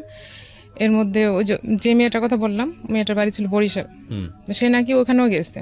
তার মানে যে যখন পালাইয়ে যাইতো, এটা আপনি কিভাবে ফাইন্ড আউট করলেন? সেই বলতো। আচ্ছা, পরবর্তীতে যখন সম্পর্কটা ইজি হতো, শুনলাম যে ওর সাথে এরকম রিলেশন ছিল, সে প্রায় ওখানে গেছে। তার মানে যখন সে পালায় যাইতো, সম্ভবত ও বাইরে যেয়ে ওরকম থাকতো আর কি। তো ওর সাথে হোটেলে ছিল একটা টাওয়াল ছিল, ওইটা সে নিয়ে আসছিল ওই মেয়ের, মানে হোটেল থেকে টাওয়াল নিয়ে, হোটেলের না, ওই মেয়ের ছিল ওইটা। সম্ভবত ভুলবশত নিয়ে আসছে না কিভাবে নিয়ে আসছে আমি জানি না। তো একদিন যখন এটা নিয়ে প্রসঙ্গে কথা হচ্ছিল তখন সে বললো যে এটা ওই মেয়ের। তো তোমার কাছে আসলো কি করে? তখন বললো যে এরকম সে হোটেলে ছিল ওর সাথে। তারপরে আপনি মার্সি করতেন শুধুমাত্র এই বাচ্চাদের কথা শুনেই মার্সি করতেন নাকি? আমি কি করব এখন, মানে ফ্যামিলিতে ফিরে যাওয়ার কোনো সুযোগ ছিল না? ফ্যামিলিতে সুযোগ ছিল না তা না, হয়তো আমি বললে হয়তো যাইতে পারতাম, কিন্তু আমি কি বলবো মানুষকে, বলবো কি মানুষ কি বলবে, আমার বাচ্চাটা এরকম হবে, তার ভবিষ্যৎটা অন্ধকার হয়ে যাবে, তা কি করবো আমি এখন কিছু করতে পারতেছি না, আমি ডিসিশন নিব কিভাবে? এবং একটা মেয়ের সবচেয়ে বড় যে মানে ব্যাকআপটা থাকা উচিত আমি মনে করি, যারা বাবা আছেন বা মা আছেন, আমি বলি এই কথাটা আপনাদেরকে বলতে চাই, রিকোয়েস্ট করতে চাই। ছেলেদের ক্ষেত্রে আমাদের সমাজে সবসময় আমরা যেটা দেখি যে ছেলে পড়াশোনা করবে, নিজের পায়ে দাঁড়াবে। একটা মেয়ের ক্ষেত্রে আমরা চিন্তা করি যে মেয়েটা পড়াশোনা করবে, একটা ভালো ছেলে দেখে বিয়ে দিয়ে দিব। এটা আমার ব্যক্তিগত ওপিনিয়ন। কোনো মেয়েকেই লেখাপড়া শিখিয়ে নিজের পায়ে দাঁড় করানোর আগ পর্যন্ত তার বিয়ে দেওয়া উচিত না। এইটা আমার ব্যক্তিগত ওপিনিয়ন, আমি বলছি না যেটা আপনাকে মানতে হবে। আমি যত গল্প শুনেছি জীবন গল্পে, আমার কাছে মনে হয়েছে এই একটা জায়গায় যদি একটা মেয়ের মানে সাপোর্ট থাকতো, যে সে অর্থনৈতিকভাবে স্বাধীন, অর্থনৈতিকভাবে সে নিজের পায়ে দাঁড়াতে পেরেছে, তাহলে অনেকখানি সাপোর্ট, তার যৌক্তিক সাপোর্ট যেটা আমি বলি, অনেকখানি যৌক্তিক ডিসিশন নেওয়ার সুযোগ তার হয়। আনফর্চুনেটলি আমাদের সমাজের অধিকাংশ মেয়েরা এই একটা জায়গার কারণে সিদ্ধান্ত নিতে পারে না। কারণ সে তার সন্তান মানুষ করবে কিভাবে? সে যে ফ্যামিলিতে ফিরে যাবে, কারোর ওপর তো বোঝা হবে না। আছে লেখাপড়া, বিয়ের সঙ্গে সঙ্গে লেখাপড়াও তো বন্ধ হয়ে গেছে। এবং এটা যে কত ভয়ঙ্করতম স্যাক্রিফাইস, কত ভয়ঙ্করতম যুদ্ধ প্রত্যেকটা মোমেন্টে সংসারের মধ্যে। যে মানুষটাকে আমি পছন্দ করি না, থাকতেই পারে, এমন হতে পারে ওনার হাজব্যান্ডের জায়গা থেকে ওনার প্রতি 100টা কমপ্লেন আছে, বাট প্রবলেম যে দুজনের জায়গা থেকেই ছিল, এটা তো সত্য। দেখেন, একটা মানুষকে আপনি পছন্দ করেন না, তারপরও ঘন্টার পর ঘন্টা, মাসের পর মাস ওই মানুষের সঙ্গে থাকতে হচ্ছে, আপনাকে থাকতে বাধ্য করা হচ্ছে because of this and this is not life. Definitely this is not life. তারপর কি হলো? তারপর যখন ওই মেয়ের সাথে সম্পর্কটা অনেক ডিপলি চলে গেছে, তখন এটা নিয়ে আমার ফ্যামিলিতে মানে ওর সাথে আমার অনেক ঝগড়া হচ্ছিল। তখন মানে খুবই খারাপ অবস্থা চলে আসছে তখন, যে আর তো সহ্য করা যাচ্ছে না, তুমি এরকম করতেছো, এটা আমি আর নিতে পারতেছি না। তখন সে আবার আমাকে ব্যস্ত রাখার জন্য আর সে আবার আগের অবলম্বন, মানে আবার আমি কনসেপ্ট করলাম, আমার ছেলে আসলো পেটে, আমি বুঝতে পারিনি আসলে। মানে আপনি যখন একটা সিদ্ধান্ত নেবেন তখন আপনাকে ধরে রাখার জন্য, তখন সে আবার সে আমাকে পরে বলতো যে আসলে তোমাকে ব্যস্ত রাখতে চাইছি যাতে আমার দিকে নজর দিতে না পারো, এরকম বলতো। তো যাই হোক, ছেলে কনসেপ্ট করার সাথে সাথে আবার সে তারও একটা ভালো জব হলো। তখন একদম সেই মাসেই তার একটা ভালো জব হয়েছে, একটা ফরেন বাইংয়ে জব করতো। তখন অফিস থেকে গাড়ি টাড়ি সব কিছু দেওয়া হয়েছে, তার এক্সপিরিয়েন্সের উপর তার জবটা হয়ে গেছে। তো ওখানে ভালো চলতেছিল, খুবই ভালো ছিল তখন 2 বছর। কিন্তু ওই মেয়েটার সাথে কন্টিনিউ ছিল তার, আমি হয়তো কখনো জানতাম না, বুঝতে পারিনি। কিন্তু আমি তখন তো ব্যস্ত, সন্দেহ করতেন, তীব্র সন্দেহ করতেন। সন্দেহ তার ভিতরে ছিল, কিন্তু যখন একটা পর্যায়ে সে মোটামুটি জব করতেছে, সবকিছু করতেছে, তখন আমার এত সন্দেহ ছিল না তার প্রতি। মানে আমি তাকে বিলিভ করতাম এইভাবে যে না, সে ভুল করছে, ক্ষমা চাইছে, বাস সে ঠিক হয়ে গেছে। এরকম করে করে আমার সবগুলোই ভুল হয়েছে তার। তো তখন আমার 2টা বাচ্চা, আমি 2টা বাচ্চা নিয়ে ব্যস্ত। তখন সে আবার অফিস থেকে ভালো সাপোর্ট ভালো হচ্ছিল, সব কিছু ভালো। তখন সে গাড়ি কিনলো একটা অফিসে, গাড়ি কিনে গাড়ি ভাড়া দিল, যে ওর অফিসের গাড়ি দিয়ে আমরা চলাফেরা করি, আর ছুটির দিনে আমাদের গাড়ি আমাদের থাকে, আর এমনিতে ভাড়া দিয়ে রাখছে। অর্থনৈতিক অবস্থা তো ভালোই ছিল, আমার কোনো টেনশন হচ্ছিল না। মেয়ে স্কুলে ভর্তি হলো, তখন ছোট, প্লেতে ভর্তি হয়েছে কেবল, আর ছেলেটা অত মাত্র হাঁটেও না, তখন ছোট। এর মধ্যে একদিন হঠাৎ করে সে কী প্রিপারেশন নিচ্ছে আমি জানি না, বাসা চেঞ্জ করতে বললো। বাসা চেঞ্জ করে পাশেই একটা বাসা নিলাম, তখন আমি রামপুরাতে ছিলাম, পাশে একটা বাসা নিলাম। তো বাসা নেওয়ার পর তার ভাই ছিল ঢাকায়, তখন বড় ভাই, মানে আমার ভাসুর ঢাকায় ছিল। উনি দেখলাম হঠাৎ করে আমাকে মানে মাসের বাজার একসাথে করতেছে, সব বাজার টাজার করে নিয়ে আসছে। তো আমি বলতেছি এত বাজার একসাথে কেন? তো আমার হাজবেন্ড বলতেছে আমি কয়দিনের জন্য অফিসে বাইরে যাব, বাজার টাজার করতে পারবো না, তাই তোমার সব বাজার একসাথে করে দিয়ে যাচ্ছে। ওকে, ঠিক আছে। তো সে কি করলো, তার যে বস অফিসের, তো সে ব্যাংকে তাকে চেক দিল ব্যাংক থেকে টাকা ওঠানোর জন্য। সম্ভবত এটা 14 লাখ টাকা হবে, মেবি না 9 লাখ টাকা, আমি ঠিক জানি না, অ্যাকচুয়াল টাকা কত জানি না, কিন্তু অফিস থেকে বলা হয়েছে 14 লাখ, আর ও বলছে 9 লাখ টাকা। ওকে চেক দিছে, সে গাড়িতে করে গেছে ব্যাংকে, যাওয়ার পর সে টাকা উঠায়, সে ওই ব্যাংকের ওই দরজাতে না বেরোয়, অন্য গেট দিয়ে বেরোয়, সে অন্য জায়গায় চলে গেছে। এটা আমি আর বুঝতে পারিনি যে সে এই ধরনের কাজ করতে সে যাচ্ছে, আর তার ভাই তাকে হেল্প করতেছে, বড় ভাই। যে পরে ও রাতে বাসায় আসে না, হঠাৎ করে আমি তাকে ফোন দিই, ফোন বন্ধ। যে তুমি কই, আমি কীভাবে খুঁজবো? তার অফিসে তো খুঁজবার কোনো ব্যবস্থা আমার কাছে নেই, ফোন নাম্বারটা আমার এরকম ছিল না। অফিসে একদিন গেছি আমি, বাট আমি ফোন নাম্বার আমার কাছে নেই। তো তার ভাই বলে না, পরের দিন ওকে অফিস থেকে আমাদের বাসায় খুঁজতে আসছে, ওই বাসায়, আগের যে বাসায় ছিলাম সেই বাসায়। ভালো চলতেছে, সবাই জানে আমি গাড়িতে করে বাড়িতে যাই, খুব ভালো আছি, কিন্তু আমাকে দেখলে কেউ বিশ্বাস করতে চায় না যে আমি অনেক ভালো আছি, কারণ আমি তখন অনেক অন্যরকম হয়ে গেছিলাম, মানে খুব একদম শুকায় অনেক চিকন হয়ে গেছিলাম। মানে আমাকে দেখলে অনেকে বলতো যে তোমাকে দেখলে তো মনে হয় না হ্যাপি, মানে যারা আমাকে খুব পছন্দ করতো আর কি, তারা বলতো যে তুমি তো, তোমার দেখলে তো মনে হয় না তুমি অনেক হ্যাপি। পরে আমি আবার প্রতিবাদ করতাম এইভাবে যে মানুষের গায়ে মাংস থাকলে কি হ্যাপি হয়। যাই হোক, চলতেছিল ভালো। তো টাকা সে তো মেরে চলে গেল, ওইখান থেকে মামলাও হয়েছে অফিস থেকে। তো অফিস থেকে লোকের সাথে বাসায় খুঁজে পায়নি, কারণ বাসা তো অলরেডি ছেড়ে দেওয়া হয়েছে, বাসা যে বাসা অ্যাড্রেস দেওয়া ছিল ওগুলো ছেড়ে দেওয়া হয়েছে বাসা। তার এরকম প্ল্যান ছিল বলেই বাসাটা ছাড়া হয়েছে সম্ভবত। অফিসে আমাদের যে গাড়িটা ছিল ওইটা ওই অফিসে ভাড়া দেওয়া ছিল। এই টাকাটা চুরি করার কি কোনো প্রয়োজন ছিল? মানে আপনার বাড়িতে তো এখন সবকিছুই ছিল। হ্যাঁ, এখন ওই যে সে গাড়ি কিনছে, গাড়িটার যে লোন ছিল সে ওটা হাঁপায় উঠতেছিল। আমি গাড়িটা কেনার জন্য কি আপনি কোনো চাপ দিয়েছিলেন? না, আমি তাকে বারবার বলছি গাড়ি কেনা না, সে এটা এখনো স্বীকার করে যে আমি তাকে এগুলা নিষেধ করছিলাম, আর এগুলা না করলে সে ভালো থাকতো, হয়তো এরকম হইতো না। তো সে আমাকে, সে গাড়িটা যখন ভাড়া দিছে তখন গাড়িটার লোন প্রচুর হয়ে গেছে, কিন্তু তার সেরকম গাড়ি কেনার মতো পজিশন এখনো হয় নাই। সে কেন এত বড় রিস্ক নিতে গেল? লোন নিয়ে কেন গাড়ি কিনতে হবে এত? আমি বারবার এই কথাটা বলতাম যে লোন নিয়ে কেউ গাড়ি কিনে না, গাড়ি কিনলে অনেক পরে, যখন বাড়ি হবে সব কিছু হবে দেন তুমি গাড়ি কিনবা, গাড়ি তো আমাদের এখন প্রয়োজন নেই। তো সে কথাটা শুনে নেয়, সে যা বলতো তাই করতো তার মতো করে, সে কারোর বুদ্ধি নিত না। তো গাড়ি কেনার পর তখন সে লোন টোন মানে একটু বেশি হয়ে গেছে, আর আমি জানতাম না সে কোত্থেকে লোন নিত, কী করতো না করতো, এগুলো সব আমার বুঝতে হতো না। এবং সে এমনও হয়েছে আমার নামে একটা লোন নিচ্ছে সে।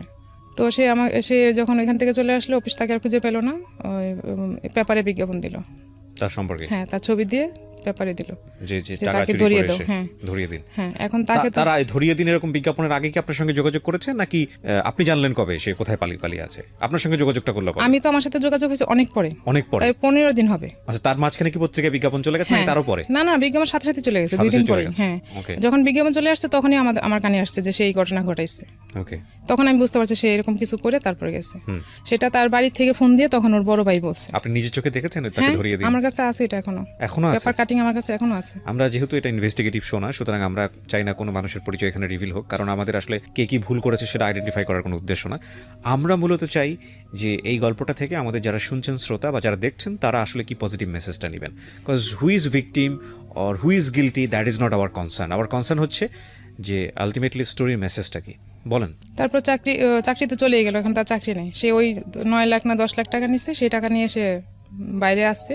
এখন টাকা দিয়ে কি করতেছে আমি জানি না, আমি তার কখন টাকা দেখিও নাই। তো যখন ফ্যামিলিতে তো জানাজানি হয়ে গেল, এরপর তার গোপন করার কিছু নাই। এখন তার গোপন রাখার কিছু নেই। এর মাঝখানেও আরো মেইলে কিছু ঘটনা ঘটছে না, কিন্তু এখানে একটা কথা আছে, যে লোকটার নামে অলরেডি এরকম একটা মামলা হয়েছে, যে লোকটার নামে পত্রিকায় ছবি চলে এসছে, একে ধরিয়ে দিন চোর, এবং এটা মোটামুটি আপনার পরিবারের সবাই জেনে গেছে, তখন তো আপনি চাইলে ইস্তফা দিতে পারতেন যে লোকটার সঙ্গে আমি সংসার করবো না। তখন আপনি কেন সাপোর্ট করলেন? আমি তো সাপোর্ট করিনি, আমি তো করতে চাইও না সাপোর্ট তাকে। আমি তাকে বলছি তুমি কেন বারবার করতেছো, তুমি মাপ চাও, অফিসে যাও, টাকাগুলো ফেরত দাও, মাপ চাও। বলছে ঠিক আছে আমি অফিসে যাব, আমি টাকাগুলো ফেরত দিব, মাপ চাইবো। ওনার বসটা খুবই ভালো ছিল, মানে খুবই কাইন্ড ছিল সবার প্রতি, মানে ওর প্রতি, আমাদের প্রতি, ফ্যামিলির প্রতি।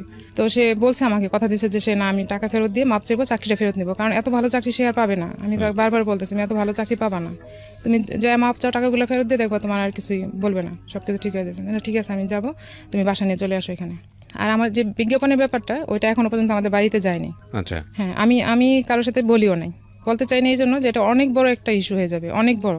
কিন্তু আমি চাই না এই জন্য যে এটা, ওই যে বললাম প্রেস্টিজ লাগবে, গ্রামে সবাই বলাবলি করবে, আমার ছেলে মেয়ে হয়ে গেছে, এখন আমাকে আলাদা থাকতে হলে আমাকে সেরকম একটা জায়গা, শক্ত জায়গা লাগবে, তাছাড়া তো হচ্ছে না। আর আমি গ্রামে হয়তো গেলে হয়তো আমার ফ্যামিলিতে আমি বার্ডেন হব, কিন্তু আসলে ফিউচারে কি হবে আমি জানি না। 2টা বাচ্চা সহ একটা মেয়েকে পালা অনেক tough, it's not easy job. তো আমি আর বললাম না কারোর সাথে, তো বাসা নিয়ে গেলাম মিরপুরে। বাসা নিয়ে যাওয়ার পরে সে টাকা দিয়ে কি করলো, সে টাকা দিয়ে ওই শেয়ার মার্কেটে সে ইনভেস্ট করলো। টাকা রিটার্ন দিল না, দিচ্ছে না। তো তখন আমার ছেলেটা প্রায় অসুস্থ থাকতো, তো সে টাকা নষ্ট করে দিচ্ছে, আমি দেখতেছি। তখন আমি বললাম তুমি টাকাগুলো ফেরত দাও, ফেরত দিয়ে তুমি জব খুঁজো। বলে যে না, তখন শেয়ার মার্কেটও খুব ভালো ছিল, সে ধুমসে বিজনেস করতেছে এবং দরাও খাচ্ছে টাকা দিয়ে। তো আমি একদিন হঠাৎ করে বললাম যে ছেলেটা তো এরকম অসুস্থ থাকে, তুমি এক কাজ করো, অন্তত 50,000 টাকা তুমি কোথাও রাখো, যাতে অ্যাক্সিডেন্টলি একটা কাজে লাগতে পারে। কারণ আমার কাছে কোনো টাকা নেই যে আমি কিভাবে আমার বাচ্চার চিকিৎসা করবো, সে আবার কখন হারাই যাবে তার তো কোনো ঠিক নেই। এই চিন্তা করে আমি তাকে এটা বলছি। সে আমাকে উত্তর দিল, আমার টাকা তোমার অ্যাকাউন্টে কেন রাখবো? আমি তো বেশি চাইনি, আমি 50,000 টাকা চাইছি, শুধু বলছি এটা ছেলের জন্য। এটা উত্তর দিলে আমি আমার অ্যান্সার পেয়ে গেছি, আমি আর কিছু বলিনি। দেন সে হঠাৎ করে আবার তারপর আমি বলছি এবার আমি আইনি ব্যবস্থা নিব, আমি আর বসে থাকবো না। ওর ভাইকে ডাকালো আমার মা, আমি বলছি আপনি বলবেন যে আমার মেয়ে কোথায় চলে গেছে, খবর নেই, তোমাদের ছেলে মেয়ে তোমরা নিয়ে যাও। তো ওর ভাই তখন ঢাকায় ছিল, বড় ভাই। তো বাসায় নিয়ে এসেছে ফোন দিয়ে, আমি পাশের ফ্ল্যাটে ছিলাম। আমি বলছি যে বলবেন যে আমি নাই, আর ওদেরকে নিয়ে যেতে বলবেন, দেখি কী করে ওরা কী বলে। ওরা যেহেতু কোনো স্টেপ নিতেছে না, তাহলে আমাকে নিতে হবে এখন। তো আমার মা বললো যে নিয়ে যাও, তোমাদের ভাস্তা তোমরা নিয়ে যাও, আমার মেয়ের ব্যবস্থা আমি করবো। পরে ও উত্তর দিল কি যে আমি কোথায় নিয়ে যাবো, আপনি নিয়ে যান। আমার ভাসুর আমার মাকে বললো যে আমি কোথায় নিয়ে যাবো, ওদের সাথে। ভাসুরের জায়গা থেকে হয়তো ঠিকই আছে কথাটা, বাট এটা খুব কষ্টকর না দুইটা বাচ্চার জন্য? ওরা কি বুঝতে পারতেছিল আপনাদের মধ্যে এই ঝামেলাগুলো হচ্ছে? তখন তো মেয়ে ছোট, বললাম না 4.5 বছর হবে বাচ্চাটা। ছেলেটা তো তখন কোলে বোধহয়। হ্যাঁ ছোট 2 বছর, মানে তখন সে হাঁটা শিখে নেই তখনও এরকম। তো সে এরকম বলছে, বলার পরে ওনার কোনো স্টেপ নিবে না। ওদের সাথে ঠিকই যোগাযোগ করতো, ওর ফ্যামিলির সাথে ও ঠিকই যোগাযোগ করতো, হয়তো বা অন্য নাম্বার থেকে বা দূর কোথাও থেকে যোগাযোগ করতো, কিন্তু আমার সাথে যোগাযোগ করতো, বাসায় যোগাযোগ করতো না। তো আমি এরকম বলার পরে সে আসবে না, সে কোথায় আছে তার তো কোনো খুঁজে পাচ্ছি না। সে একবার পরে ফোন দিছে, ফোন দেওয়ার পরে বললো যে আমি খুলনায় আছি, অমুক হোটেলে আছি। তো আমার পাশের ফ্ল্যাটে যে ভাইয়া ছিল, ওনার ফ্যামিলি ছিল, উনি আমাকে বললো যে আপনি আমাকে ফোন নাম্বারটা দেন, আর হোটেলের অ্যাড্রেসটা বলে যেটা বলছে আমাকে বলেন, আমি খুঁজে দেখি ওখানে আসছি কিনা। তো উনি দেখলো যে ওখানে নাই, সে মিথ্যা কথা বলছে। তো আমি ওখানেই আসি। এর মধ্যে আমি প্ল্যান করছি আমি বাসা ছেড়ে দেবো, আমি ওর কাছে আর থাকবো না থেকে আমি আলাদা বাসা নিয়ে আলাদা থাকবো। তো এর মধ্যে সে বাসায় যোগাযোগ করছে, করার পর বাসায় আসছে। আসার পরে আমি তাকে, বাসায় আসার পর তো ঝগড়া হবে, এটাই তো স্বাভাবিক, যে তুমি কই গেছো, কেন এরকম করলো, আবার কেন এরকম করতেছো। তো বলতেছে আমি আসলে জানি না আমি কী জন্য যাই, কোথায় ছিলাম, একবার বলে কুমিল্লা ছিলাম, একবার বলে খুলনায় ছিলাম, এরকম বলতো। তো আসার পর যখন এরকম করতেছে, তখন আমি বলছি তুমি, আমাকে মাপ চাইতেছে আমার কাছে, আবার কান্নাকাটি করতেছে, মাপ চাইতেছে, তুমি আমাকে লাস্ট পর একটা সুযোগ দাও, আমি আর এরকম করবো না। তো আমি বলছি তুমি এক কাজ করো, তুমি তওবা করো, তুমি তো ঠিক হবে না, তুমি যদি টোটালি 3 মাস যদি কন্টিনিউ ভালো থাকো, তাইলে আমি ভাববো যে তুমি সত্যি সত্যি ভালো হয়েছো, নাইলে আমি আর বিলিভ করতে পারবো না যে তুমি ভালো হয়েছো। পরে আমি পাশে একটা মসজিদ ছিল, মসজিদে হুজুরের সাথে কথা বলে আমি বলছি যে ওনাকে তওবা করাইতে হবে, উনি আর কখনো এরকম করবে না, এরকম বলছে। ও রাজি হয়েছে, ঠিক আছে আমি তওবা করবো আর করবো। তো হুজুর বললো যে এখানে তো আসলে মসজিদে এসে তো করা যাবে না, আপনার আমি বাসায় আসবো আপনার। তো সেদিন রাত্রে রান্নাবান্না করছি, হুজুর আসবে বাসায়, রান্না করলাম, খাইছে, খাওয়া দাওয়ার পরে হুজুর খাওয়া দাওয়া করছে। হ্যাঁ বাসায় আমরা হুজুরের সামনে তওবা করার কি আছে? আমি তো জানি এরকম কোনো বিধিবিধান নাই। আমি তো জাস্ট, আপনি যেটা করছেন সেটাই, আমি তো জাস্ট ওকে বোঝানোর জন্য সে ভালো হবে। আমার নিজেকে তওবা জিনিসটা নিজেই করতে হয়, এটা আসলে হুজুরের সাথে সম্পর্কিত। আমার আসলে অতটা তখন আমি এত কিছু বুঝিও না, সমস্যা নেই। হ্যাঁ অনেকেই করেন এরকম, ভুল প্র্যাকটিস করেন। তো ওটা নিজে তো সে তওবা করলে তো আমি বুঝবো না যে সে করতেছে, সে টোটালি তো সে বারবারই তো আমাকে বলতেছে যে আমি আর করবো না, আমি ভালো হয়ে গেছি। তো সেটা এটা আমার ইয়ের জন্য, মানে স্যাটিসফ্যাকশনের জন্য, হ্যাঁ স্যাটিসফ্যাকশনের জন্য আমি তাকে বলছি আর কি এটা করা। তো হুজুর এসে ওকে তওবা করাইলো, ঠিক সে তওবা করলো যে আমি আর এরকম করবো না, যা করছি আর করবো না। দেন সে আবার সেম 3 মাস পর আবার হলো। না এখানে একটা কথা বলে রাখি, অনেকে, আমি আসলে ধর্মীয়ভাবে অতটা বেশি জানি না, কারণ তওবাটা আসলে নিজের জায়গাটা থেকে নিজে করতে হয়, আল্লাহর কাছে বলতে হয়, মিনতি করতে হয়। কিন্তু অনেকে তওবা পড়ান বলে একটা ব্যাপার আছে, যে তওবা পড়াও। আমি ঠিক জানি না তওবা পড়াও এটা রাইট প্র্যাকটিস না রং প্র্যাকটিস, আমার জানা নেই, আমি যে কারণেই বললাম আর কি। ওকে যাই হোক, হ্যাঁ ওকে তওবা করাইতে হবে, আমার এটা হচ্ছে আমার থিম, যে সে যাতে করে যে কোনো ভাবেই হোক ওর ভিতরে সে এটা ভিতরে কাজ করে। তো সে আর আবার চলে গেল, তখন আমি বাসা ছেড়ে দিলাম, যে আমি আর 3 মাসের আগে চলে গেল। হ্যাঁ আবার 3 মাসের আগে সে চলে গেল। তো তওবা করার পরে যখন সে এরকম করছে, তখন সে ভালো হবে না, বাসা ছেড়ে দিলাম, যে ঠিক আছে এবার আমি আর তার সাথে, তাকে বাসায় চেনাবো না, আমি কোথায় যাবো আমি তাকে কিছুই চেনাবো না। তো আমি বাসায় যে ফার্নিচার ছিল পিক আপ করে ট্রাকে করে সব আমার দেশের বাড়িতে পাঠিয়ে দিচ্ছি, দিয়ে যেগুলো আমার ইম্পর্টেন্ট লাগবে সেগুলো নিয়ে, তখন আমার মেয়ে 1-এ ভর্তি হবে, এরকম প্রিপারেশন নিচ্ছে আর কি, যে স্কুলে দিতে হবে, সে কোচিং করবে। তো আমি তো আমার লাইফ দিয়ে বুঝতে পারতেছিলাম যে আমার লাইফটা কীরকম যাচ্ছে। তো আমি চাচ্ছিলাম না যে আমার মেয়ের লাইফটা এরকম কিছু ঘটুক, সে ভালোভাবে লেখাপড়া করবে, আমি এটাই চাইছি। তো দেন বাসা ছেড়ে দিলাম, বাসা ছেড়ে দিয়ে একটা টিন শেড বাসা নিচ্ছি আমার এলাকাতে আর কি, সে এখন যেখানে থাকে ওখানে নিলাম, আমার ছোটো ভাইকে সাথে নিয়ে, যে তুই একটু সাপোর্ট দিবি শুধু, যে বাসাটা নিব। বাসা নিলাম, তখন এর আগে আমিও কিছু টাকা শেয়ার মার্কেটে ইনভেস্ট করছিলাম, 20-25 হাজার টাকা প্রাইমারি শেয়ার তখন আমি কিনতাম শুধু, আর আমি ভালো পাইতাম, একটা দিলে একটাই পাইতাম, এরকম হতো। তো ওইটাকে থিম করে আমি বাসাটা ছাড়ছি, যে আমি এটা দিয়ে চলবো, কিন্তু আমাকে খরচ কমাইতে হবে। তখন আমি একটা বস্তিতে, নতুন বিল্ডিং হয়েছে টিন শেড, সে আগের টিন শেডের মতো আবার একটা বাসা নিলাম। ওখানে নেওয়ার পর আমার ছেলেটা তখন কথা শিখছে মোটামুটি ভালোই, এখন সে বাইরের পরিবেশ দেখলে তো সে ওদের সাথেই মিশবে, কি হবে না হবে, বস্তি এলাকাতে কীরকম হয় জানাই আসছে। তো আমি কী করলাম, আমার এই ছোটো ছেলেকে আমার মার কাছে পাঠিয়ে দিলাম, যে আপনি ওকে বাড়িতে রাখেন, আমি মেয়েকে কোচিং করাবো, আর আমি একটু বিজনেস সাইডে একটু টাইম দেবো। টাইম দিয়ে দেন ওকে তো কোচিং করাইতে হবে দুলাকে মেয়েকে, তো কোচিং করে ওকে ভালো স্কুলে অ্যাডমিশন নিব আমি। তো বাসা ছেড়ে দিয়ে যখন চলে আসলাম তখন ও বুঝতে পারছে যে আমি বাসা ছেড়ে দিছি। তখন বাসা ছেড়ে দেওয়ারও 15 দিন পর দেন সে আবার যখন মেয়ে ভর্তি, এর মধ্যে আমি মেয়ে ভর্তি করলাম, তার কোনো স্টেপ ছিল না এখানে মেয়ে ভর্তি করার ব্যাপারে। আমি সব যুদ্ধ করে আমি তাকে ভর্তি করালাম, ভালো স্কুলে চান্স পাইছে, আমি ভর্তি করে দিছি। তো এর মধ্যে সে মাপ চেয়ে আসলো একবার, আইসা সে আবার বাইরে জব করে, তার অফিসের অ্যাড্রেস আমি জানি না, কিছুই জানি না। এরকম করতে করতে সে বাইরে থাকতে পছন্দ করতেছে, আমি দেখতেছি। তখন আমি ওরে বলতাম, ও বাসায় আসলেও বেডরুম শেয়ার করতো না, সে আলাদা রুমে ঘুমাইতো সবসময়। তখন আমি ওরে বলছি যে তুমি আলাদা থাকো, এটা আমি কিছু বলতাম না, জাস্ট আমি তার একটা ফোন দেখতাম যে সে রাতে কথা বলে, সেই জন্য আমার সাথে সে রাতে থাকতো না, যে রাতে আলাদা থাকতে তার সুবিধা হয়, কারণ আমি তো ফোনগুলো দেখি। তো একদিন ফোন নাম্বার একটা পাইছি, একটা ছেলের নাম্বার দিয়ে সেভ করে রাখছে।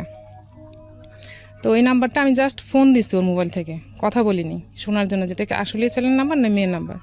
তখন দেখলাম ওর পাশ থেকে মেয়ে, তার আমি লাইনটা কেটে দিচ্ছি। তো কেটে দেওয়ার পর আমি আর ওরা কিছু বলিনি, বলার পর সে চলে গেল বাসা থেকে, জবের উসিলা দিয়ে সে বাইরে, যে সপ্তাহে একবার আসে কিংবা 15 দিনে একবার আসে এরকম। তো যাওয়ার পর বাসা যখন নিয়ে নিছে, বাইরে ছিল, তখন আমি বাসায় একা। তখন আমি ওরে বললাম যে তোমার বাসায় অফিসের অ্যাড্রেস দাও আমাকে, অফিসের অ্যাড্রেস তুমি কী করবা, তোমার আসা লাগবে না, আমি আসবো এরকম।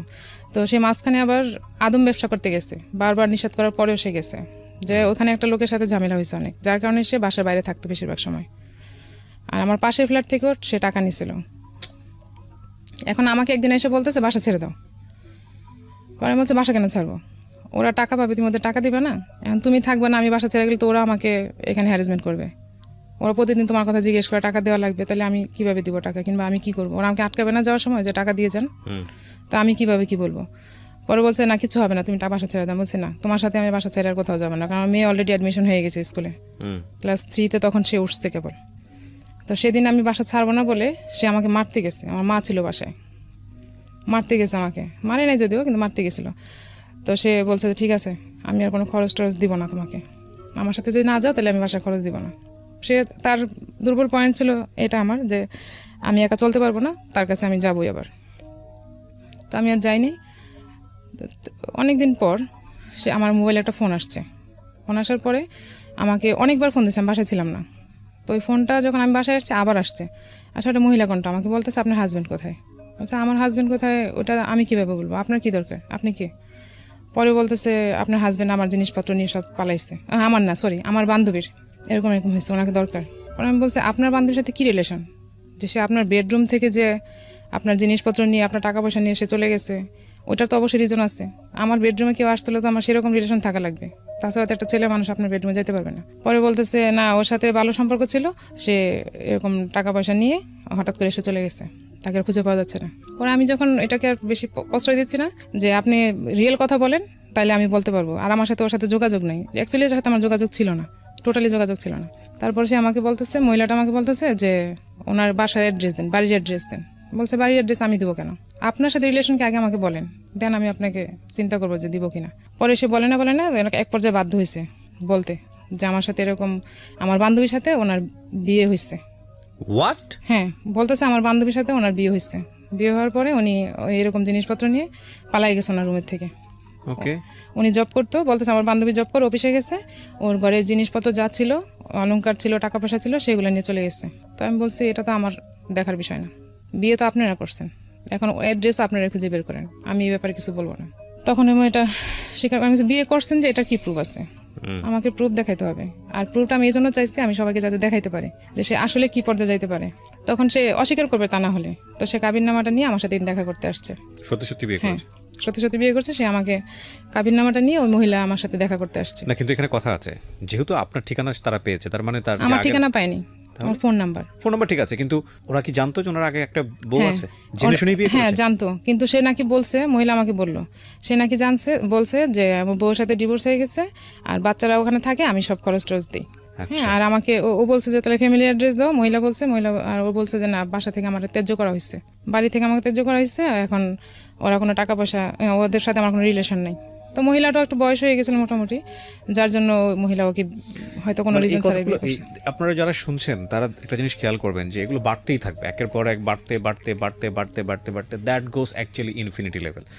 মানে আমি বলছি এই কারণেই যে আসলে where you should stop yourself, cause আপনি একটা মানুষের সাথে যদি মনে করেন যে না এর যে টেন্ডেন্সি, তাহলে একে দিয়ে আসলে ভবিষ্যতে করা সম্ভব না, ভবিষ্যতে আসলে টেনে নিয়ে যাওয়া সম্ভব না, তাহলে শুভস্য শীঘ্রম বলে একটা ব্যাপার আছে, যত দেরি করবেন তত বেশি লস।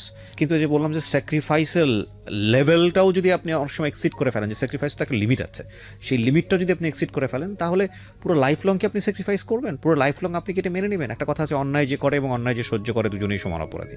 তো সেই জায়গাটা থেকে একবার ভুল ভুল, দুইবার ভুল ভুল, এটা গুণীজনেরা বলেন, তিনবার ভুল কিন্তু ভুল না, তিনবারের ভুল হচ্ছে অপরাধ।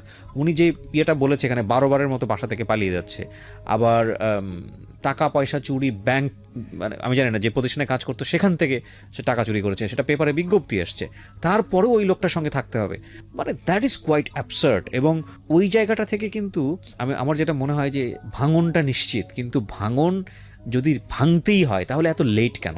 প্রমাণ তো অনেক পাওয়াই গিয়েছে, তাহলে আগে কেন সিদ্ধান্ত না? এত লেট কেন হচ্ছে? হ্যাঁ, এখানে একটা বড় কজ হয়ে দেখা দিয়েছে সন্তানদের ভবিষ্যৎ কী হবে, তারা বাবা মা বলে একসাথে পাচ্ছে না, তাদের একটা ফিউচারের ব্যাপার আছে।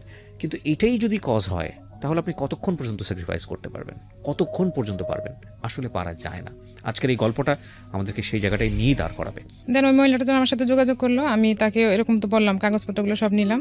তো সে আবার আমি তাকে বললাম যে আপনার যে জিনিসপত্র নিয়ে গেছে তার জন্য আপনাকে একটা আইনি ব্যবস্থা নিতে হবে, তা নাহলে আমি কীভাবে বুঝবো সে আপনার জিনিসপত্র নিয়ে গেছে। সেও আইনি একটা ব্যবস্থা নিল, একটা জিডি করলো থানায়, ওই জিডির কপি আমি নিচ্ছি ওর কাছ থেকে। তখন আপনার সঙ্গে কোনো যোগাযোগ নাই? না, আমার সাথে কোনো যোগাযোগ নেই।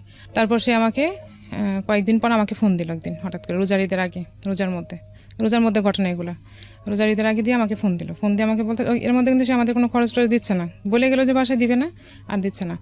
তো আমাকে হঠাৎ করে বলতেছে যে বাচ্চাদের কিছু কিনে দিই, তুমি যদি কিছু মনে না করো। পরে আমি বলছি আমার বাচ্চাকে চুরির পয়সা খাবে? ওই চুরির পয়সা আমি আমার ছেলে মেয়ের পেটে ঢুকাবো না। আমি যদি সব করতে পারি আমি কাপড় চোপড় কিনে দিতে পারবো।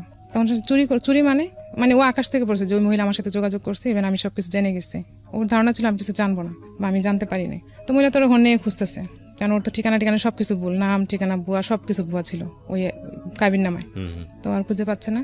তো আমি ওর অ্যাড্রেস দিই নি ওকে, যে ওদের ব্যাপার ওরা বুঝুক, আমার এগুলোতে যাওয়ার কোনো দরকার নেই, আমি যেহেতু যাই নাই, বাস ওরা যা করে করুক। তো মহিলা বারবার আমাকে ফোন দিয়ে বলতো, কান্নাকাটি করতো, আমি এখন কি করবো, আমি জানি না আপনি কি করবেন, কারণ আপনি যখন জানছেন তার বিয়ে হয়েছে, তার ছেলে মেয়ে আছে, অবশ্যই আপনার খোঁজ নেওয়া উচিত ছিল। আপনি যেখানে ভুল করছেন এখানে আমি আপনাকে শুধরানোর মতো কোনো সুযোগ করতে পারবো না, আপনার টাপ আপনি বুঝবেন। তো সে আমাকে বলতেছে যে এরকম, আমার সাথেও তো আমার হাজব্যান্ড যোগাযোগ করে পারতেছে না, কারণ আমি তো আর ওকে বলে দিছি যে তোমার লেভেল ক্রস, আমি আর পারবো না। ইন দ্য মিনটাইম আপনি কি ফ্যামিলিতে জানাচ্ছিলেন যে এগুলো হচ্ছে? হ্যাঁ, এগুলো জানাচ্ছি। তখন মোটামুটি সবকিছু জানিয়েছেন? তখন জানাচ্ছি কি, তখন আমার বড় ভাই বাইরে থাকে, তখন আমি ভাইয়াকে কিছু বলিনি।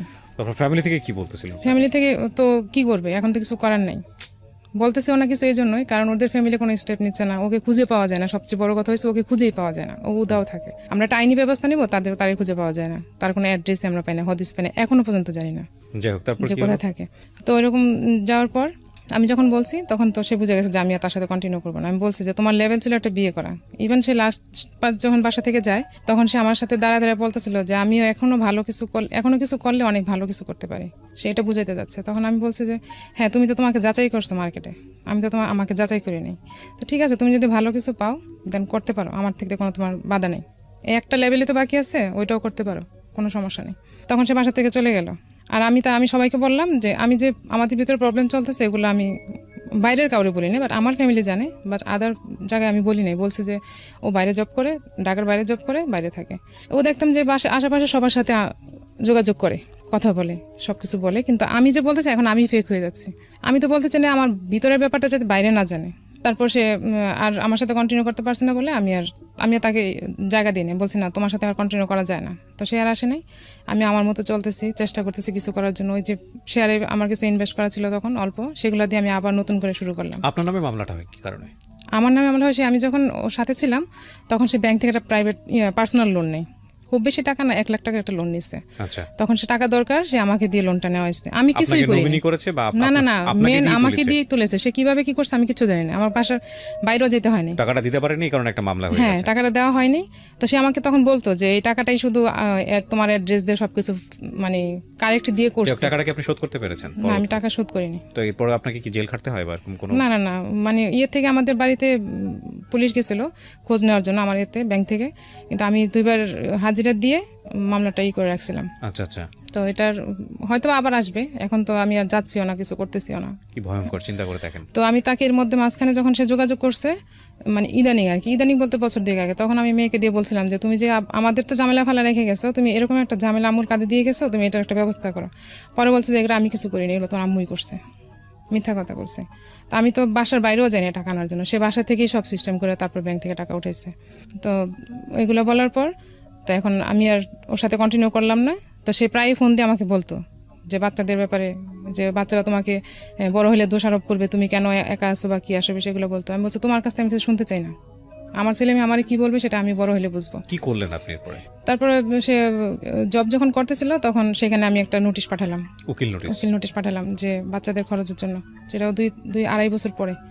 তখন সে উকিলের কাছেও আসতেছে না, ঠিক মতো আসবে না, তার বউ অ্যাক্সিডেন্ট করছে, তখন সে আসতে পারবে না। তখন একটা বিয়ে করেছে নাকি ওই মহিলাই তাকে সে আবার কন্টিনিউ করছে ভয় পেয়ে, ওই যে আমি তাকে জায়গা দিচ্ছি না, হয়তো আমি অ্যাড্রেস দিয়ে দিছি, আর আমি অ্যাড্রেস দিলে তো তাকে সে জেল খাটাবে, করবে, সে অনেক ঝামেলা ফেলাবে, কারণ তার তো কোনো পিছুটান নেই। পিছুটান আমার ছিল, আমি কিছু বলি নাই, সেজন্য ওই মহিলার সঙ্গে হ্যাঁ, সে মহিলার সাথে সে কন্টিনিউ করতেছে। তো মহিলা ওখানে ছিল, তখন আমি যখন নোটিশ পাঠালাম তখন সে আমার উকিলের সাথে দেখা করলো। উকিল আমাকে বললো এই লোক তো আপনি কন্টিনিউ করতে পারবেন না, আমরা কখনোই বলি না সংসার ভেঙে যাক, কিন্তু আপনি পারবেন না, আমি শিওর। এই লোক কোথায় পাইছেন আপনি? আমি বলছি আমি তো পাইনি, এরকম হয়েছে বিয়ে। তো যাই হোক, এখানে বলা হয়েছে যে বাচ্চাদের খরচ দিবে, সে ওই 7 মাস খরচ দিছে, ওদের খরচ দেওয়ার পর আর ওখান থেকে বলছে যে আমাকে ছাড়তে হইলে টাকা দিতে হবে। আর সে উকিলের সামনে বলছে আমি তাকে ছাড়বো না, কখনোই ছাড়বো না, মানে আমাকে সে কখনোই ডিভোর্স দেবে না।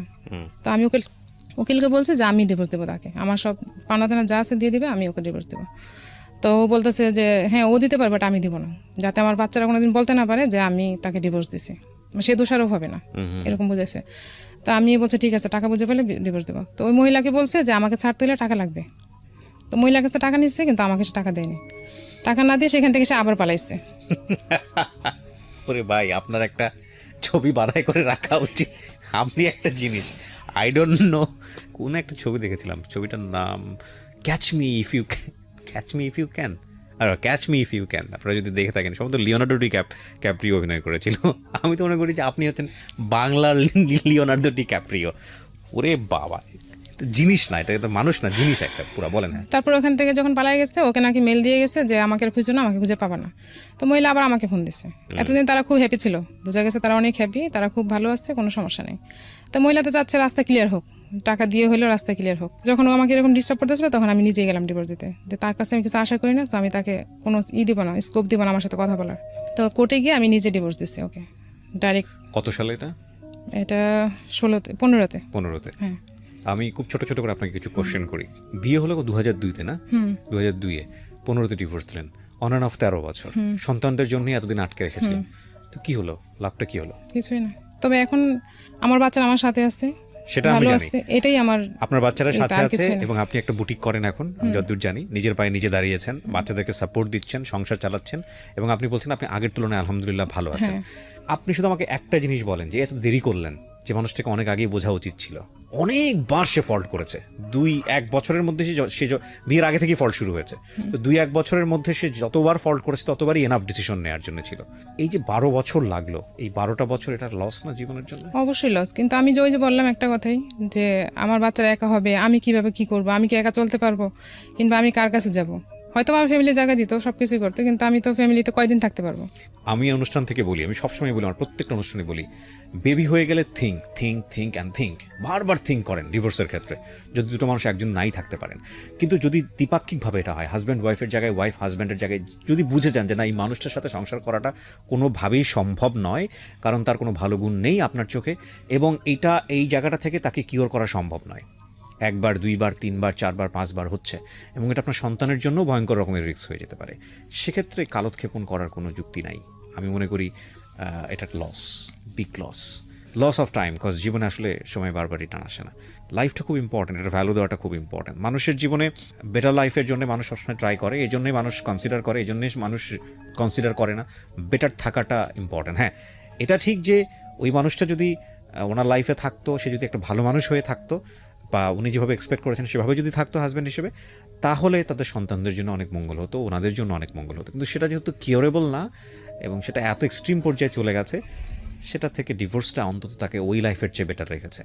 তবে এটা অনেক আগে হলেই বরং ভালো ছিল, বিকজ 12-13 বছর অনেক লম্বা একটা সময়। বাট আমি আবারও বলছি, আমাদের এই অনুষ্ঠানের উদ্দেশ্য আপনাকে ইন্সপায়ার করা না এইসব কাজে। কিন্তু যদি আপনি বুঝতে পারেন যে দিস ইজ ফেয়ার এনাফ, তাহলে এই সময় কেন কালক্ষেপণ করবেন? এটা একটা প্রশ্ন, এটা একটা লেসন। তো সন্তানটা মিস করে না তার বাবাকে? সেটা তো আমাকে তারা খোলাখুলি বলে না, কিংবা মেয়েটা খুব একটা পছন্দ করে না তাকে, তার কথাবার্তা আচার আচরণ সে পছন্দ করে না।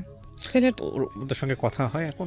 না, এখন কথা হয় না। মাঝখানে যখন সে আরেকটা জবে ছিল, তখন ওখান থেকে ওইখানে একটা ছিল, গল্প ছিল, আমি বুঝতে পারছি গল্প গেলেই আর আলটিমেটলি এরকমই একটা গল্প হবে। মাঝখানে সে কিছুদিন সে সবকিছু কমপ্লিট করার পর, তার সবকিছু যখন কমপ্লিট করছে, বাড়ি করছে, জায়গাটাকে করছে, তখন সে তার বাবা নাকি বলছে তোমার ছেলে মেয়ের এবার খোঁজ নাও।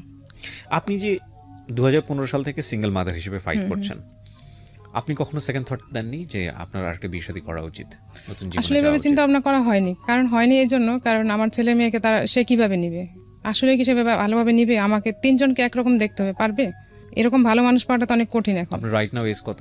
35-6 এরকম হবে। আপনি কাউকে লাভ করতেন বিয়ের আগে? না, আমি তো সুযোগই পাইনি। আপনাকে কি বললাম? দেখেন কি অদ্ভুত একটা জীবন।